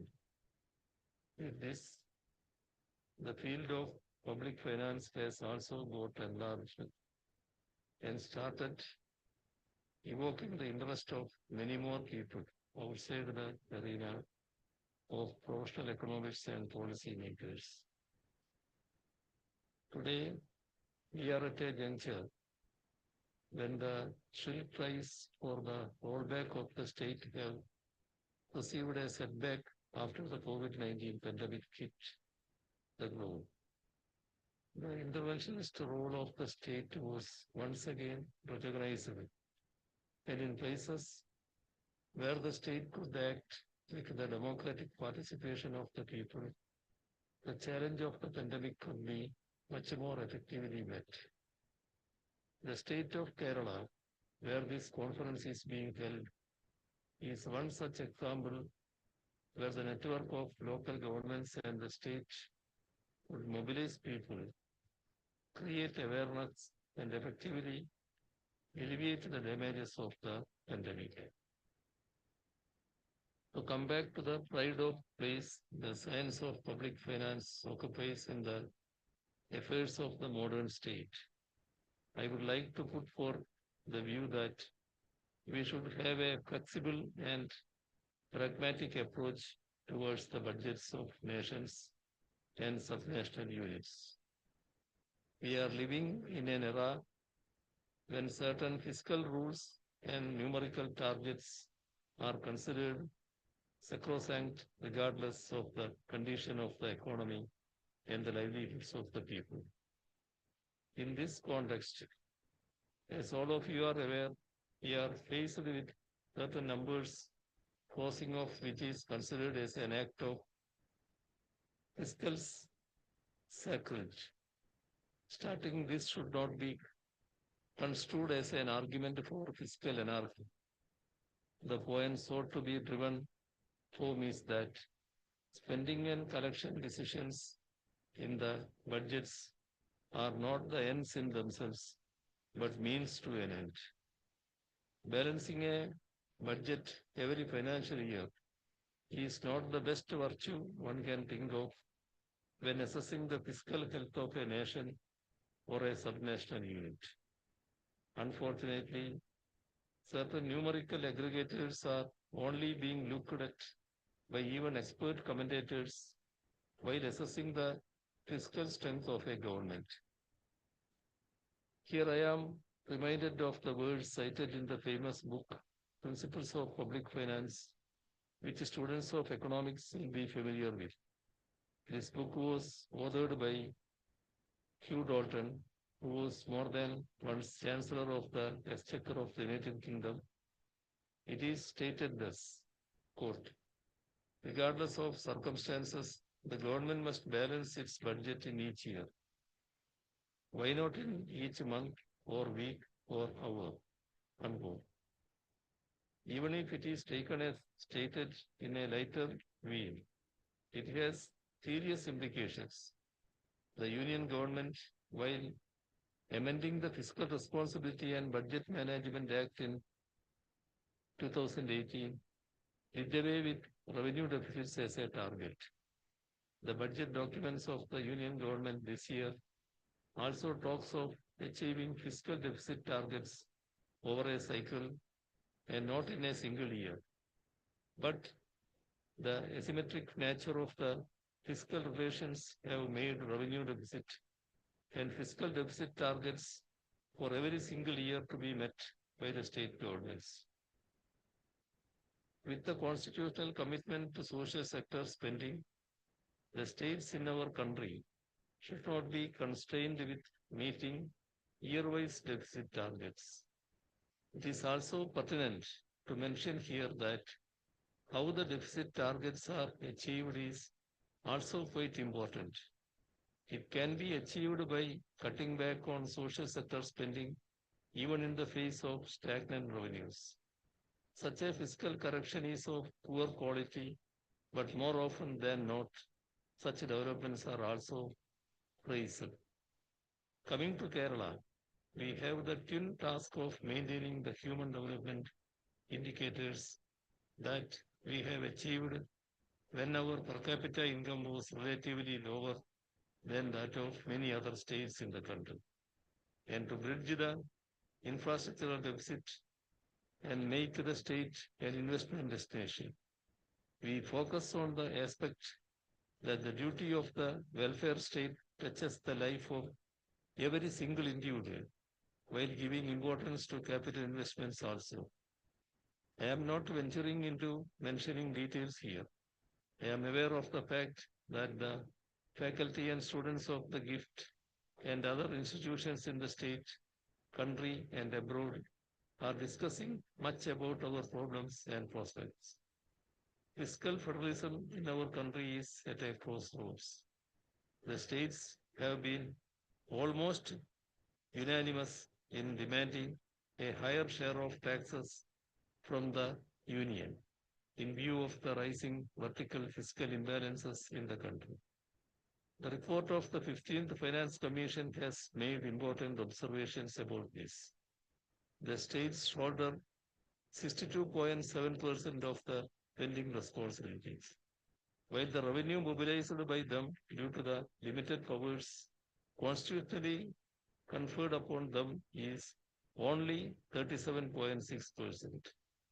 Some states like Kerala, which have been continuously facing a fall in the share of tax distribution from the Union, have also suggested necessary changes before the 16th Finance Commission so that this trend is reversed. As I have mentioned earlier, the role of the state has expanded leaps and bounds in the last century. Now, many emergent problems require interventions by the state. They are climate change challenges, urbanization, migration, etc. These are in addition to the role to be played in resolving problems like poverty, unemployment, homelessness, landlessness, etc. To meet the developmental challenges, we not only need a fiscally empowered national and subnational units, but also a well-functioning network of grassroots democratic institutions like local governments. Here, the policy makers in our country need to think vigorously on how to augment our tax income ratio and prioritize expenditure so that the most marginalized gets the first priority and capital expenditures are not sacrificed. I earnestly hope that the speakers, panelists, and participants of the various sessions of this conference will seriously deliberate on all the issues and challenges of development and how public finance policies can be framed so as to move to a higher growth trajectory with its fruits reaching everyone in the society, breaking the constraints of income and wealth inequalities. With these introductory remarks, I declare this conference open with immense happiness. Thank you. We're truly grateful for your presence and we extend a heartfelt gratitude to you, sir.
Okay.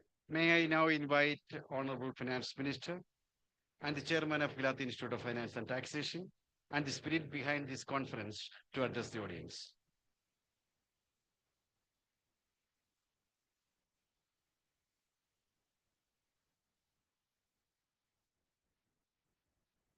Honorable Chief Minister has just left, and all the distinguished guests, scholars, and my dear friends.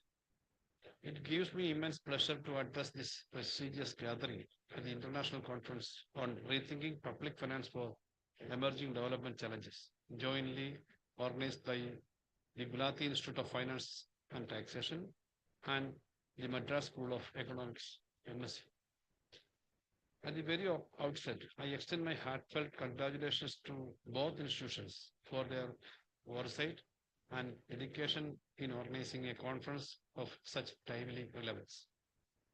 The theme of this conference is of paramount importance.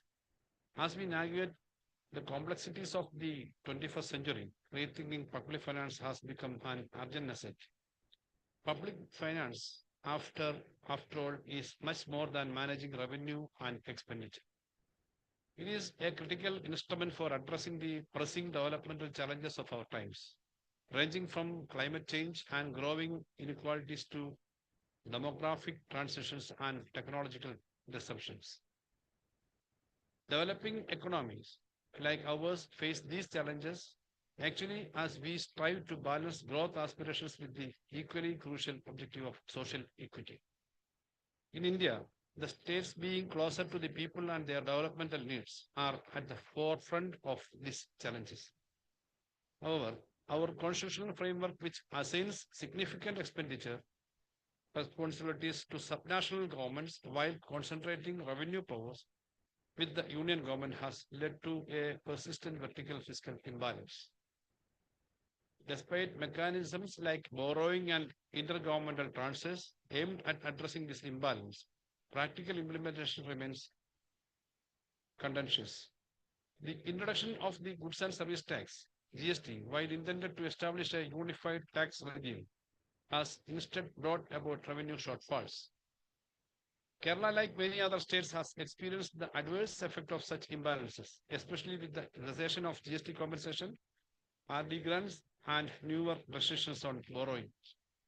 As the 15th Finance Commission observes, states account for nearly 62.4% of the total public expenditure in the country, while their revenue entitlement stand just at 37.3%. Over the years, this imbalance has only worsened. The union government continues to reduce the size of the divisible pool through methods such as cess, surcharges, disinvestment, and monetization of public assets, revenue sources that are not shareable with the states. As a result, what should be a 41% of the total divisible pool for the states is effectively reduced to around 30%. Furthermore, the share of unconditional finance commission grants has declined from 31.2% in 2009-10 to 17.4% in 23-24. This is complemented by a sharp increase in conditional grants, rising from 68.2% to 82.6% over the same period. Such trend not only undermine the fiscal autonomy of states, but also hinder their ability to provide essential public goods to their citizens. The transformation of India's fiscal federalism from a cooperative model to what can increasingly be described as subordinated federalism or coercive federalism is a troubling development. Kerala's experience has been particularly challenging. From a share of 3.88% during 10th Finance Commission, Kerala's share has now dwindled to a historic low of 1.92% under the 15th Finance Commission. Additionally, grants allocated to local governments have also been curtailed, despite Kerala's leading position in decentralization efforts. Despite these challenges, Kerala's developmental achievement remain exceptional. Our state continues to set benchmarks in human development indicators like life expectancy, literacy rates, infant and maternal mortality, and more. This is the core of what is widely recognized as the Kerala model of development, a model rooted in human well-being, social equality, and sustainable growth. Our commitment to these principles was tested during the unprecedented pandemic. Despite enormous fiscal pressures, we ensured robust healthcare delivery, effective crisis management, and social protection mechanism. On the fiscal front, Kerala has made substantial progress. Our fiscal deficit, which stood at 4.57% during the pandemic, was successfully reduced to 2.9% in 2023-24, well within the limits prescribed by the Fiscal Responsibility and Budget Management Act. The reduction in the fiscal deficit has been achieved without compromising our developmental goals, but rather by enhancing our own revenue generation and investing in innovation, infrastructure, and the knowledge economy. The reality, however, is that Kerala continues to grapple with a shrinking fiscal space. The state's share of central taxes in revenue receipt stands at a mere 9.8% compared to the all states average of 20.5%. Similarly, the share of grants in aids has dropped significantly from 21% to 9% in 23-24. Kerala is being denied a large amount of central allocations in the name of branding and labeling. CSS allocations and capex loans are the main ones being denied. In 2023-24, the entire allocation of NHM was denied by this way. This underscored the urgent need for a more equitable and transparent mechanism for fiscal transfers, one that acknowledges the unique development needs and contributions of states like Kerala. However, Kerala is coping with the unusual situation of declining revenue and increasing expenditure through better financial management and increasing its own revenues. Kerala's own tax revenue has been increased from 47,000 crores in 2020 into 2020-21 to 81,000 crores in 2024-25. Non-tax revenue also increased by 2.5 times during this period. The average annual expenditure of the state government in 2011-16 2011 to 2016 was rupees 68,169 crores. It was the per annum expenditure of Kerala was on an average, it was 68,000 during the period of 11 to 16. And the average public expenditure during LDF government, first Patnaik government, from 2016 to 2021, it was around 1,15,378 crores. And during this period, there was a sharp cut in all kind of transfers from the center. There was a sharp cut in the divisive pool, the allocation in the divisive pool, and very sharp cut in the grants. And during this period, the cessation of revenue deficit grant was finished, and the GST compensation was also finished during this period. But compared to the earlier government, when it was to 1,15,000 crore per year, now during this period, we were achieved an expenditure of 1,65,000 crores and 61. It is a remarkable growth during amidst all these difficulties. And now in this present budget, rupees 2,354 in the year 2025-26. In the next financial year, Kerala is becoming a state with 2 trillion budget. This is the first time we are actually reaching that. The capital expenditure of the state has been increasing year to year. It was 16,880 crore in the year 23-24. Moreover, according to the Accountant General figures, up to January 25, there was a capital investment of 13,579 this year. And the effective capital expenditure which we calculated, it includes the capital investment of local self-governments and the KIFBI. In the year 2024-25, it is estimated as 22,807. And next year, it will reach up to 27,000 crores. As per the budget, rural account, it is only 16,000, but actually it will go up to 23,000. However, if the state has received the money it deserved, which the central government denied, citing various reasons, it would have been possible to make further progress in the field of welfare and development. And it is very clear, it was not a case of Kerala alone.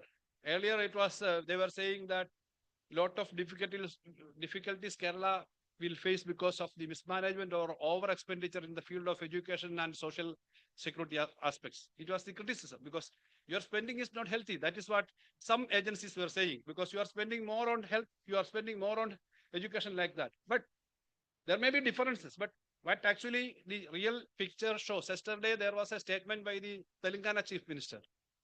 Telangana is considered as one of the states which is having a very good finances backbone because of their development in different areas. And the Chief Minister was saying that while he was addressing the state government employees, he was saying that don't expect salary in the first week of any month. Please don't expect that. And he is saying that dearness allowance is a right. It is naturally a right, and we have to pay that. But the situation is very difficult. So please don't expect and don't demand for that. So earlier, Himachal Pradesh faced the same problem. Then some other states are facing. Now, the differential approach of the union government is very evident from different kind of tranches. People who are assembled here, who know about the public finances and the attitude of the center-state relationship, you know better. But it was astonishingly a new news for me, because Telangana we never expected like that. That is why I'm saying this. So in the assembly also today we said that this is happening in different states. So what we were saying continuously about the fiscal federalism, right of states, that is what it is very evident that from this kind of experience of different states. And in the last budget, while they were presenting the budget, the Union Finance Minister, while presenting the budget and while presenting the budget, there was a separate note, the budget at a glance. The preface, the last paragraph of the preface is saying like this: in this year, we are giving around 5 lakh crore rupees to the states. And while we are giving additional 5 lakh this year, totally we are spending around 25 lakh crore rupees to the states. Out of the 50 lakh crore which they are spending totally. And if it is 25 lakh annually to the states, as a state which is having 3% population, I know population is not the sole criteria, but I'm saying that a state which is having 3% of the population, it should get at least 75,000 crores if it is 25 lakh crores. And if it is 2.9% like that, you have to get 72,000 crores. And what actually we are getting? It is around 33,000 crores. So there should be equity, because those who are not developed like that, they have to be given. But you should not victimize some people who are doing well in advance. So the equity and performance should be guarded. That is what generally we all are saying. So in the addition of 5 lakh crore this year to the states, we are getting only 4 or 5,000 crore. If it is 5 lakh crore, we have to get 15,000 crores. So why I am saying this? This is the situation. This is the picture. And we are making, we have a percentage of GSDP around 4%, 4% we are having in Kerala. I'm not saying about the state's particular demand for any particular state.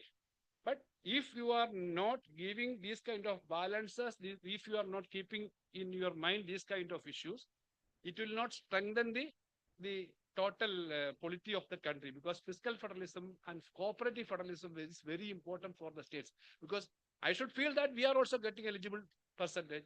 Somebody from Tamil Nadu also should feel, from Punjab or Kashmir or Bengal or UP, everyone should feel that the national economy, the public finance, when considering about the public finances and distribution of your wealth, different states and different issues of the states are to be considered. While we all were together for making the presentation for the 16th Finance Commission, there is a unanimity among the different states also about the distribution of the finances to the states. So what we are saying is correct, because I think the union also will very seriously think about these issues which we are facing. So as we gather here today, I urge all participants to engage deeply with the critical issues facing public finance today. Rethinking public finance is not merely an academic exercise. It is a practical necessity for ensuring sustainable growth, fiscal justice, and social equity. I am confident that the discussions and recommendations emerging from this forum will contribute meaningfully to shaping the future of public finance, not just for Kerala, but for India and beyond. Once again, I commend GIFT and MSC for their initiative and all participants for their invaluable contributions. I wish this conference every success and look forward to its constructive overtones. Thank you.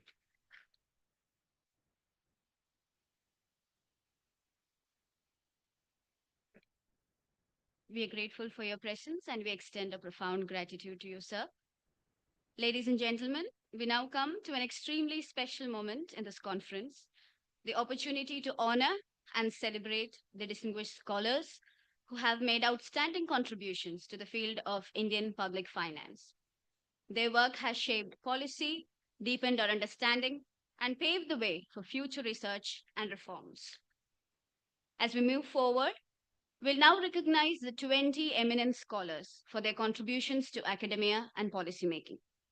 As each name is announced, we'll take a moment to reflect on their remarkable achievements. While their contributions are being recited, our volunteers will graciously escort them to the stage to receive the honor. For our esteemed scholars joining us online, we deeply appreciate your presence. As a token of our respect, we have already sent the citation and felicitating shawl to you in advance, and we kindly request you to follow the shared guidelines at your convenience. I also kindly request the Honorable Finance Minister of Government of Kerala, Shri K.N. Balagopal, to honor the eminent scholars person today as their names are called out. With that, Let us begin this tribute to the luminaries of Indian public finance.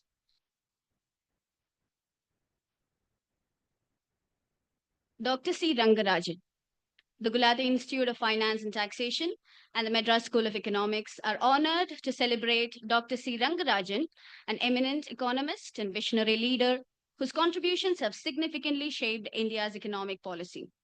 Currently, the chairman of the Madras School of Economics, Dr. Rangarajan has held esteemed roles such as chairman of the Economic Advisory Council to the Prime Minister, chairman of the 12th Finance Commission, and governor of the Reserve Bank of India. A Padma Vibhushan awardee, he has also served as governor of multiple states and also as a member of the Rajya Sabha. He was part of the team which ushered in the reforms in the early 1990s. His profound expertise and tireless dedication to fiscal and monetary policies have been vital in strengthening India's economic foundations. Today, we salute Dr. Rangarajan for his unparalleled commitment to advancing macro, monetary, fiscal policies in India and inspiring future generations to strive for excellence.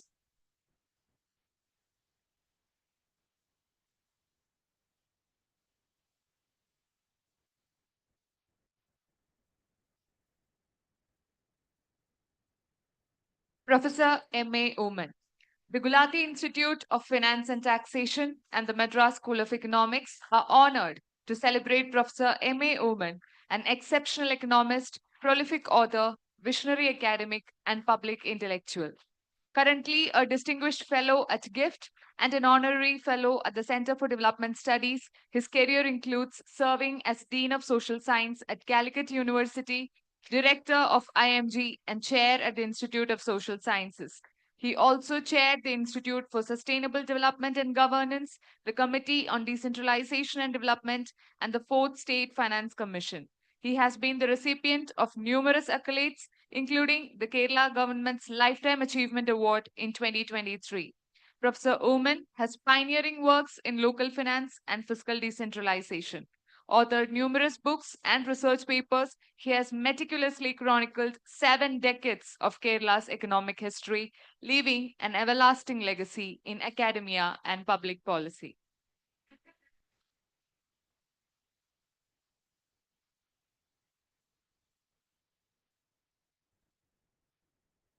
Dr. T.M. Thomas Isaac. The Gulati Institute of Finance and Taxation and the Madras School of Economics takes immense pride in honoring Dr. T.M. Thomas Isaac, a distinguished economist, prolific bilingual author, and an influential policymaker. As a member of the Kerala State Legislative Assembly for 2 decades and as a member of the State Planning Board, he spearheaded the groundbreaking People's Planning Initiative, redefining participatory planning in Kerala. As Kerala's finance minister from 2006 to 2011 and from 2016 to 2021, he left an everlasting mark on the state's fiscal and economic policies and pioneered the idea of mobilizing extra budgetary resources for infrastructure development and also transforming Kerala to a knowledge economy. As the founding chairman of GIFT, he is currently an honorary fellow at the Center for Development Studies and distinguished professor at the Gulati Institute of Finance and Taxation. He's an acclaimed author of over 50 books in Malayalam and English and a winner of the Kerala Sahitya Academy Award in 1989. His legacy exemplifies advocacy for Kerala's development with social justice. Music. Shri K.M. Chandrasekhar, the Gulati Institute of Finance and Taxation and Madras School of Economics take pride in honoring Shri K.M. Chandrasekhar, an eminent administrator, academician, writer, and visionary leader. He was the 29th Cabinet Secretary of India, guiding the nation's administration under the Honorable Prime Minister, the late Dr. Manmohan Singh. In the fiscal area, he worked as Finance Secretary of Kerala, Revenue Secretary of India, and member of the governing body of National Institute of Public Finance and Policy. He was also Indian Ambassador to the World Trade Organization and Vice Chairman of the Kerala State Planning Board. He was honored with the Kerala Shri Award in 2023 for his exemplary service. Shri Chandrasekhar is currently a distinguished professor of GIFT. He has written his memoir, which has been translated and published in Malayalam. He continues to write extensively in various newspapers and periodicals, speaks at various events, and conducts workshops on economic policy when requested. His visionary leadership continues to inspire and lead an enduring legacy. Dr. Vijay Kelkar. The Gulati Institute of Finance and Taxation and the Madras School of Economics are privileged to honor Dr. Vijay Kelkar, a distinguished economist and visionary leader whose contributions have profound mark on India's economic and fiscal policies. Currently serving as Vice President of Pune International Center and Distinguished Fellow at the Center for Economic and Social Studies, Dr. Kelkar has held numerous prestigious positions, including Chairman of the National Institute of Public Finance and Policy, Chairman of the 13th Finance Commission, and Advisor to the Minister of Finance. A Padma Vibhushan awardee, he has also served as Executive Director at the International Monetary Fund, Finance Secretary, and Secretary in various key ministries. His leadership in the Forum of Federations and his pivotal role in the introduction of the Goods and Services Tax underscore his transformative impact on India's fiscal policy formulation. Dr. Kelkar's academic and policy insights serve as a guiding light for economists and policymakers.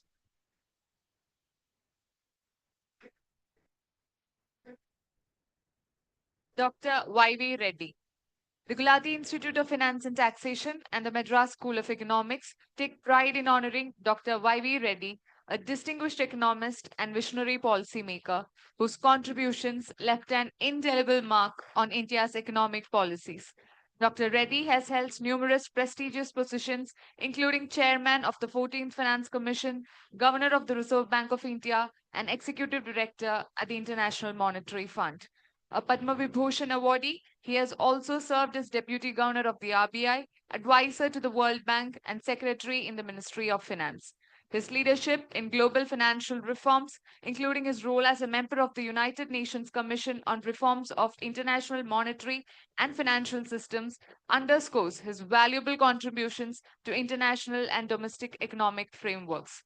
Dr. Reddy's academic pursuits, combined with his extensive policymaking experience, have established him as a thought leader in the field of economics. Shri N.K. Singh. The Gulati Institute of Finance and Taxation and the Madras School of Economics take pride in honoring Shri N.K. Singh, a distinguished economist, academician, and policymaker. As the chairman of the 15th Finance Commission of India, he played a pivotal role in shaping India's fiscal federal relations. His contributions extend to chairing the Fiscal Responsibility and Budget Management Review Committee, serving as a member of parliament in the Rajya Sabha, holding key positions in the Indian Administrative Services, including Union Expenditure and Revenue Secretary and Secretary to Prime Minister Atal Bihari Vajpayee. His recognitions, including the Order of the Rising Sun presented to him by the Emperor of Japan in 2016, and more recently, the prestigious Honorary Fellowship of the London School of Economics, further underscores impact on international economic relations. We are indeed honored to celebrate his extraordinary contributions in fiscal policy formulation. Professor K.L. Krishna. The Gulati Institute of Finance and Taxation to celebrate Professor K.L. Krishna, a distinguished economist, for his outstanding contributions to economics and public policy. Conferred with the Padma Shri in 2025, Professor Krishna has held several prestigious positions, including founding managing editor of the Journal of Quantitative Economics and the director of the Delhi School of Economics. He also served as member and chairman of several committees of the Ministry of Statistics and Program Implementation, as well as chairman of the Center for Economic and Social Studies, Hyderabad. Professor K.L. Krishna was instrumental in leading the India Clems Productivity Project of the Reserve Bank of India for a decade, culminating in the publication of the India Productivity Report 2022. His accolades include the inaugural P.J. Thomas Foundation Economist of the Year Award and the Distinguished Service Award from the University of Delhi. As former chairman of the Madras Institute of Development Studies and president of the Indian Econometric Society, he advanced high-quality research. Through his research and mentorship, he has profoundly influenced economic thought process and policy, leaving a lasting legacy in the academic and policy-making communities. Professor M. Govinda Rao. The Gulati Institute of Finance and Taxation and the Madras School of Economics are delighted to recognize Professor M. Govinda Rao for his remarkable contributions to public finance and economic policy. Professor Rao has served in numerous prestigious roles as a distinguished economist and policymaker. Presently, he is the chairman of the Karnataka Regional Imbalances Redressal Committee. As a member of the 14th Finance Commission, Director of National Institute of Public Finance and Policy, and Director of Institute for Social and Economic Change, he played a pivotal role in shaping India's fiscal policy frameworks. He was a member of several prestigious committees and councils, including the Economic Advisory Council to the Prime Minister from 2004 to 2012. He is currently a distinguished professor of Gulati Institute of Finance and Taxation. A prolific author, he has contributed to innumerable and impactful publications in public finance. He is the managing editor of the bi-monthly online journal, Indian Public Policy Review. His lifelong commitment to advancing research and policy has firmly established him as a luminary in the field of public economics.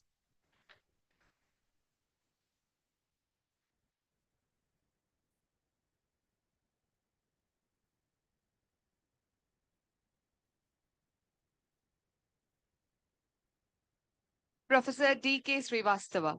The Gulati Institute of Finance and Taxation and the Madras School of Economics are honored to recognize Professor D.K. Srivastava for his distinguished contributions to public finance, policy, and academia.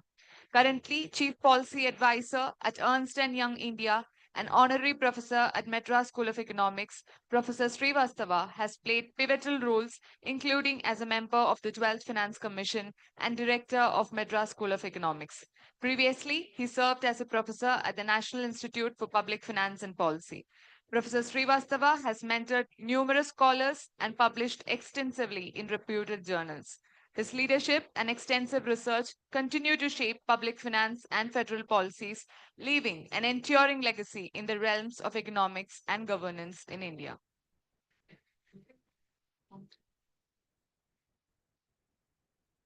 Professor Sudipto Mandal.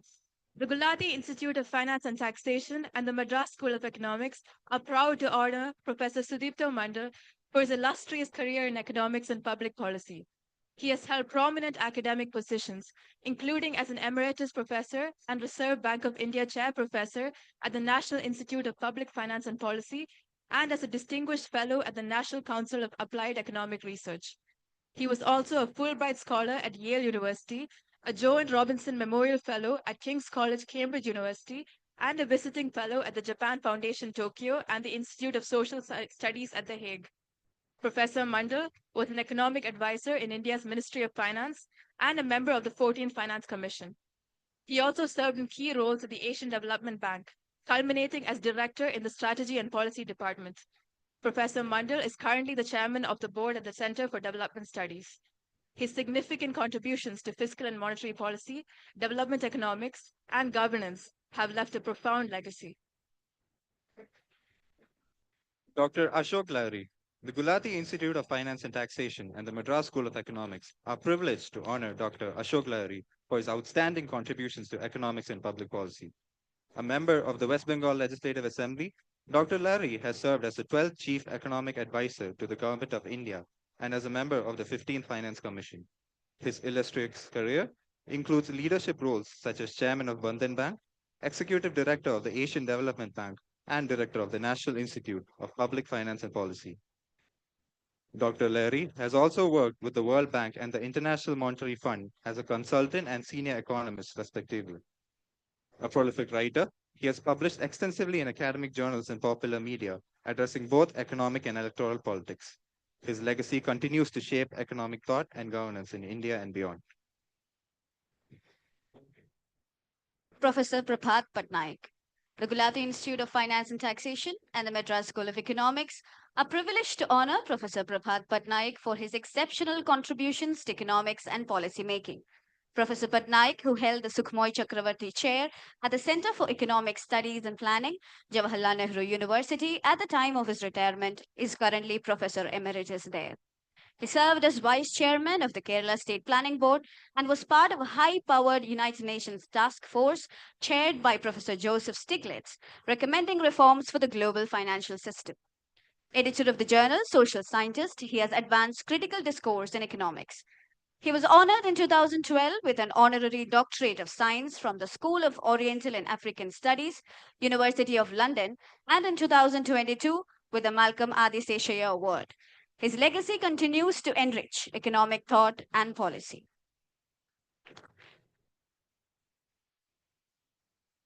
Professor Patnaik. The Gulati Institute of Finance and Taxation and the Madras School of Economics are delighted to honor Professor Patnaik for his exemplary contributions to economic, public policy, and academia.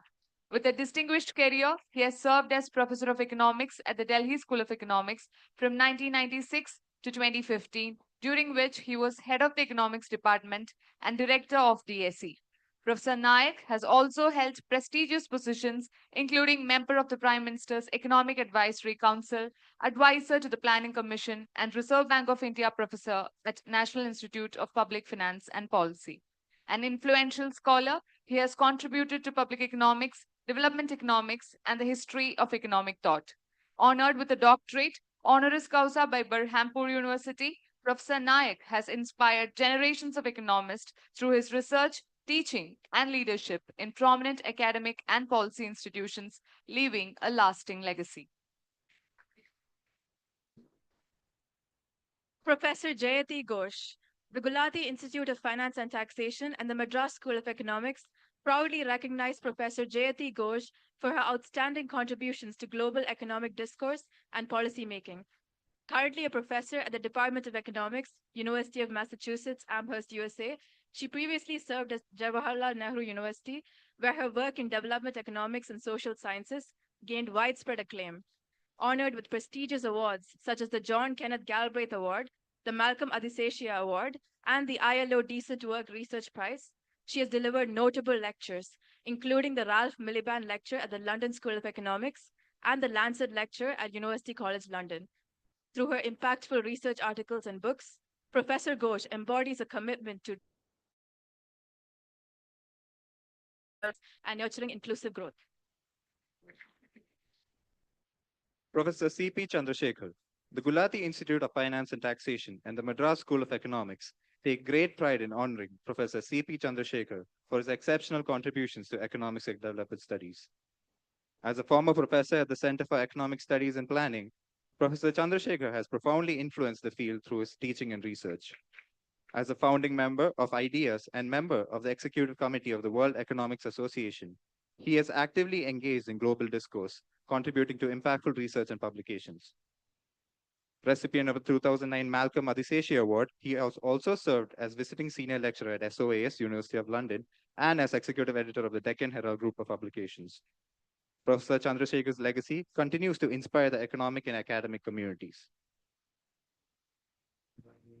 Professor Tapas K. Sen. The Gulati Institute of Finance and Taxation and the Madras School of Economics are honored to recognize Professor Tapas K. Sen for his extraordinary contributions to fiscal policy and public finance.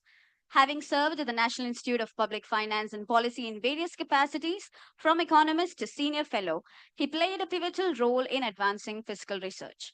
Professor Sen has held visiting positions at esteemed institutions, including the University of Maryland, Shivaji University, and the London School of Economics. His expertise spans fiscal federalism with significant contributions in Canada and Sri Lanka, and numerous consultancies with global organizations like the World Bank, United Nations Development Programme, and Asian Development Bank. He also led the National Institute of Public Finance and Policy team in drafting the 12th five-year plan for Sikkim. A member of numerous advisory committees and task forces, Professor Sen's work has profoundly influenced fiscal policy and governance, leaving an enduring legacy in public finance. Dr. Pranab Sen. The Gulati Institute of Finance and Taxation and the Madras School of Economics are pleased to honor Dr. Pranab Sen for his the field of statistics and economics. Dr. Sen has held prestigious positions, including the first Chief Statistician of India and Secretary of the Ministry of Statistics and Program Implementation, Principal Economic Advisor at the Planning Commission, Chairman of the National Statistical Commission, and the Indian Statistical Institute. He is currently a faculty member of the Vedika Scholars for Women and the Indian School of Public Policy. He is also a member of the High-Level Expert Group on Measurement of Economic Performance and Social Progress, OECD, and the Technical Advisory Group of the International Comparison Project, World Bank. Dr. Sen's significant contributions include being the principal author and coordinator of multiple five-year plans. Dr. Sen's steadfast commitment and contributions to economics and statistics are an inspiration for future generation of scholars. Dr. G.R. Reddy. The Gulati Institute of Finance and Taxation and the Madras School of Economics are delighted to honor Dr. G.R. Reddy for his exceptional contributions to finance and economic policy. With a distinguished career, he served as advisor to the governments of Telangana and Andhra Pradesh in finance, holding esteemed positions, including one at the rank of a cabinet minister. His international expertise is evident through his role as a World Bank consultant for the government of Solomon Islands in 2006. Dr. Reddy's association with the Center for Economic and Social Studies as an honorary fellow and member of the Board of Governors underscores his commitment to research and policy development. Notably, he advised the 13th Finance Commission. His work continues to inspire and influence the discourse on fiscal federalism and governance. Vinod Vyasulu. The Gulati Institute of Finance and Taxation and the Madras School of Economics are pleased to honor Professor Vinod Vyasulu for his exemplary contributions to public policy and economics. As the director of the Center for Budget and Policy Studies, Bangalore, and the Reserve Bank of India Chair Professor at the Institute for Social and Economic Change, Bangalore, he has made significant advancements in policy research. Professor Vyasulu has also served as director of the Institute for Public Enterprise, Hyderabad, and as an associate professor at IIM Bangalore. In 1979 to 1980, he served as an economic advisor to the National Small Industries Corporation in Delhi. He also served as the professor and vice dean at O.P. Jindal Global University.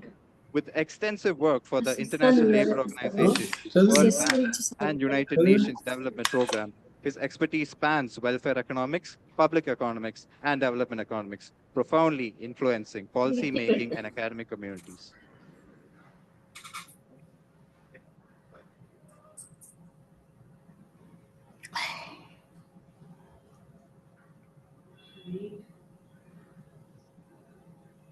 We have come to the end of the honoring session. We extend a heartfelt thanks to the Honorable Finance Minister, Shri Balagopal, for graciously and patiently honoring all the eminent scholars here. I also extend my heartfelt thanks to all those who have meticulously worked out the citations. Now that the eminent scholars have been honored by the Honorable Finance Minister, let us resume the special address. With much apologies, I now feel privileged to invite the distinguished Professor Rethinking Maharaja, Chief Director of Shwana University of Technology, South Africa, and an eminent scholar of political economics, to deliver the special address. Greetings, good colleagues. I hope everyone can hear me. I'm honored and extremely intimidated to be included in such an august and eminent panel of intellectual leaders and scholars. To make it international now. He doesn't look South African. I can promise you I'm born in South Africa. It's with utmost humility then, and especially following the honorifics that we've seen, that I offer the following considerations for your attention. Our contemporary conjuncture is characterized by dramatic changes in world systems, whilst polycrises intensify and technological change accelerates. Many countries in current world systems are experiencing significant stress and strife as the neoliberal world order is shattered by executive orders issued by the leader of the most advanced and mature capitalist economy in world systems. As Professor Patnaik had mentioned in a previous article, his slogan, "Make America Great Again," is a project of recreating a world unquestionably dominated by Western imperialism, with the US as its unquestioned leader. The countries constituting the periphery and semi-periphery of late-stage capitalism are left grappling with the challenges of escalating catastrophes, disasters associated with the impacts of climate change, rising prices set in globalized value and production chains, and a decreased availability of public resources. According to UN Trade and Development, Today, many developing countries are sinking into a debt-driven developmental crisis, with their external debt hitting a record $11.4 trillion in 2023, which is approximately 99% of their export earnings. The common source of these polycrises originate in the contradictions of capitalism, and they have been exacerbated by the neo-colonial reproduction of unequal exchange through international trade and domestic indebtedness. This intervention will draw upon stylized facts reflecting the experiences of South Africa and the current challenges of ensuring a better life for all since the democratic breakthrough of 1994. 31 years of neoliberal reform accompanied by corporate state capture and rampant corruption have failed to undo the legacies of colonialism, racial capitalism, and apartheid. According to the International Monetary Fund, the economic challenges facing South Africa include declining real per capita income, persistent unemployment, pervasive poverty, and one of the highest inequality rates in the world. South Africa has the worst unemployment rates in the contemporary world system.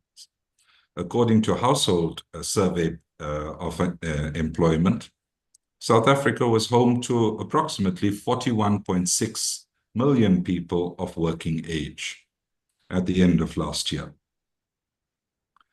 Of that number, only 17.1 million were employed, while 8 million were formally unemployed, 3.5 million were discouraged work seekers, and a further 13 million people were not economically active.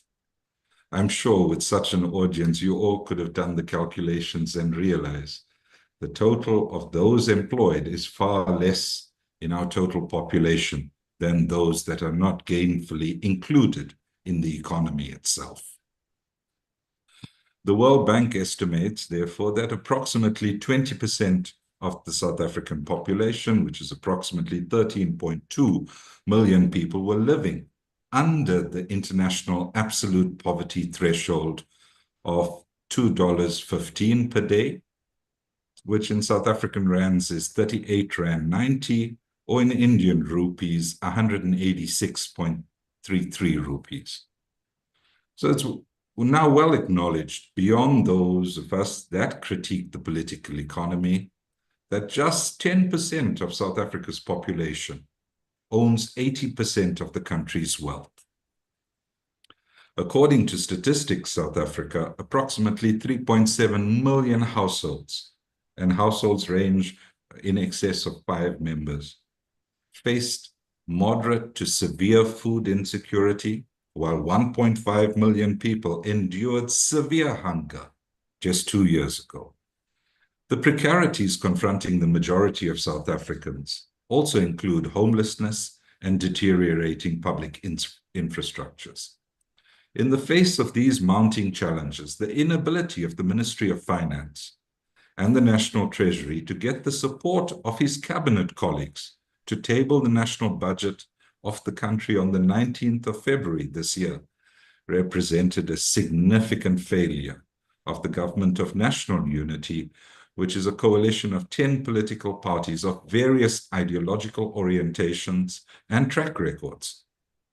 Notwithstanding the fact that the determination of a national budget follows a well-established policy pathway which takes approximately 9 months, the failure to receive support from the Executive Committee of Government just a few hours before it was scheduled to be presented to the National Assembly and the public also serves to further reveal problems and challenges of transparency, accountability, and democracy. The reason provided for the subterfuge process apparently concern market-sensitive information, while also exposing the lack of consensus amongst this Government of National Unity, which sought to initially raise value-added tax by 2%, such that it would now cost 17%. This included internal discord within the former National Liberation Movement that has ostensibly been in power since 1994, albeit with decreasing majorities and hence the need for a coalition government at present. With the tabling of the national budget having been postponed to the 12th of March, the national discourse increasingly focused on fiscal policy. According to the Institute for Economic Justice, instead of addressing the realities of poverty, inequality, and unemployment, National Treasury's key priority remains debt stabilization through a self-imposed fiscal anchor that is meant to support responsible borrowing and spending and deliver a primary budget surplus, excluding interest payments, of 0.5% of GDP in this year. That's what the National Treasury expects to serve as a fiscal anchor. This fundamentalist attitude, which is geared towards balancing the revenues against expenditures, however, did not afford the wider debate to influence the eventual outcome. Ultimately, the Minister of Finance was only able to secure a 0.5% increase on VAT this year, followed by a further 0.5%, culminating in VAT being 16% by 2026. This further reveals the vast intellectual constraints within the state apparatus responsible for fiscal policy decisions, with debt management trumping the clearly evidenced requirements of stronger intervention by government for redistribution that redresses structural inequalities and advances a stronger developmental and growth-orientated budget. Such domestic demands are, however, not being fulfilled, as noted, and again, if colleagues don't mind me of quoting from Professor Patnaik again, the overall demand of the capitalist world economy is not expanding because of the pressure from globalized finance capital to shun fiscal deficits and taxation for the rich for enlarging government expenditure everywhere. And this will only serve to accentuate the world capitalist crisis, with a particular heavy burden falling on the non-US capitalist world, which includes all of us. Austerity and the privatization of state-owned enterprises have become the norm, with government officials seeking to realize savings in their respective budget allocations, while proposals such that we've put forward, which have targeted wealth taxes, corporate taxes, are not even being considered. According to UNCTAD again, currently some 3.3 billion people live in countries that spend more on debt payments than on education or health. As a result, while countries may not be defaulting on their debts, they are defaulting on development. Whilst the peoples of South Africa and India have valiantly fought against colonialism and imperialism, the current struggles for solidarity, collaboration, and cooperation remain of critical importance, especially crucial as multipolarity is being violently opposed by the current hegemony. Whilst recently both South Africa and India challenged the scourge of vaccine apartheid at the World Trade Organization during the global COVID-19 pandemic, the fact that the multilateral organization was incapable of resolving matters to the benefit of the world majority reminds us of the developmental challenges for transforming and updating the institutions that emerged more than 7 decades ago. Our countries are also partners in international associations such as India, Brazil, and South Africa, IBSA, and BRICS, Brazil, Russia, India, China, and South Africa, which seek to advance the interests of the global South. I come to some concluding points, colleagues. Currently, the BRICS Plus collectively hosts 54.6% of the world's population and generates 42.2% of global gross domestic product in purchasing power parity terms. The BRICS Plus offers potentials to redress historical marginalization and exclusion, whilst collaborating and cooperating in response to the various polycrises and advancing multipolar solutions which engender a better life for all, not retaining the privilege of the golden billion. It is therefore imperative that more attention be paid to our understanding of fiscal policy determinations within the realities of our contemporary conjuncture and the mandates that we provide to governments to finance development on the basis of sovereignty rather than following the prescripts determined in the core capitalist economies and reproduced through us. The fixation over debt management while the country is starved of vital public goods and services is and will be resisted by progressive forces. That's why, colleagues, a recent announcement by the President of South Africa, Ramaphosa, to include in the G20 a specific commission to look at the cost of capital as it affects the global South. The young communists in South Africa have been particularly vocal and have called the national budget that was tabled a fiscal disgrace and argued that what was presented just a week or so ago is not a balanced fiscal strategy. Rather, what they point to, it is in contrast a blueprint for deepening inequality, the commercialization of public wealth, and safeguarding of corporate profits at the direct expense of the youth, the working class, and the vulnerable, impoverished masses who are hoping for a people's budget. Many thanks for your kind attention. I wish you all well in debating a central issue of our contemporary conjuncture.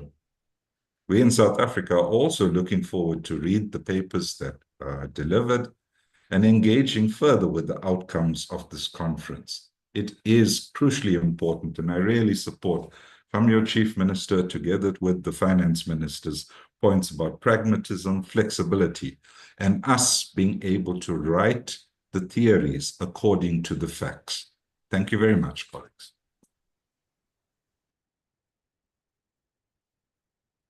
We're grateful to have you with us today, and we deeply appreciate your valuable address, sir.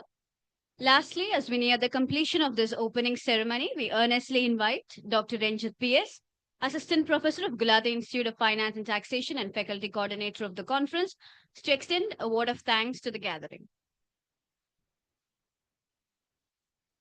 Honorable Chief Minister, Shri Pinarayi Vijayan, Honorable FM Shri K.N. Balagopal, esteemed speakers, distinguished guests, and respected delegates.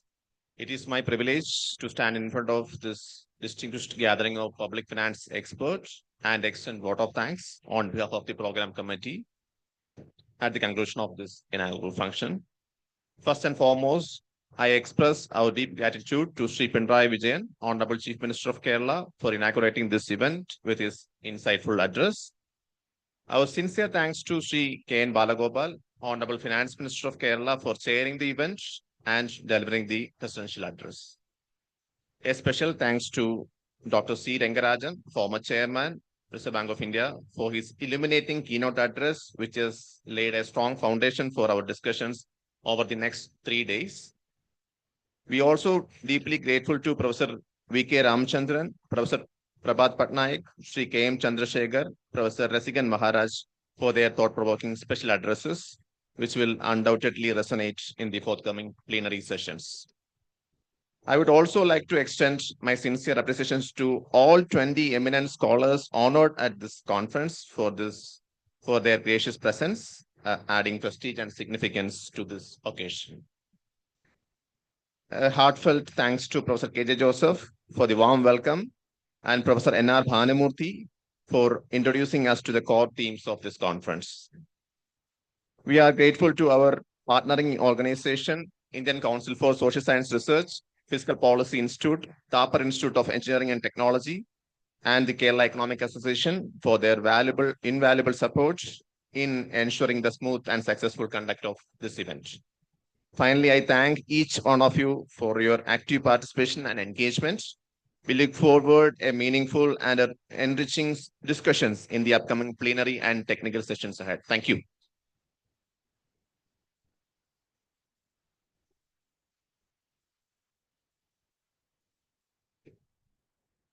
Thank you, sir. Ladies and gentlemen, it's now time for a special cultural program that we have arranged for your enjoyment. Please be patient and wait for a few minutes until it starts. After the cultural program, the evening will conclude with a warm welcome dinner. We hope you have a wonderful time and a delightful rest of the evening. Thank you once again.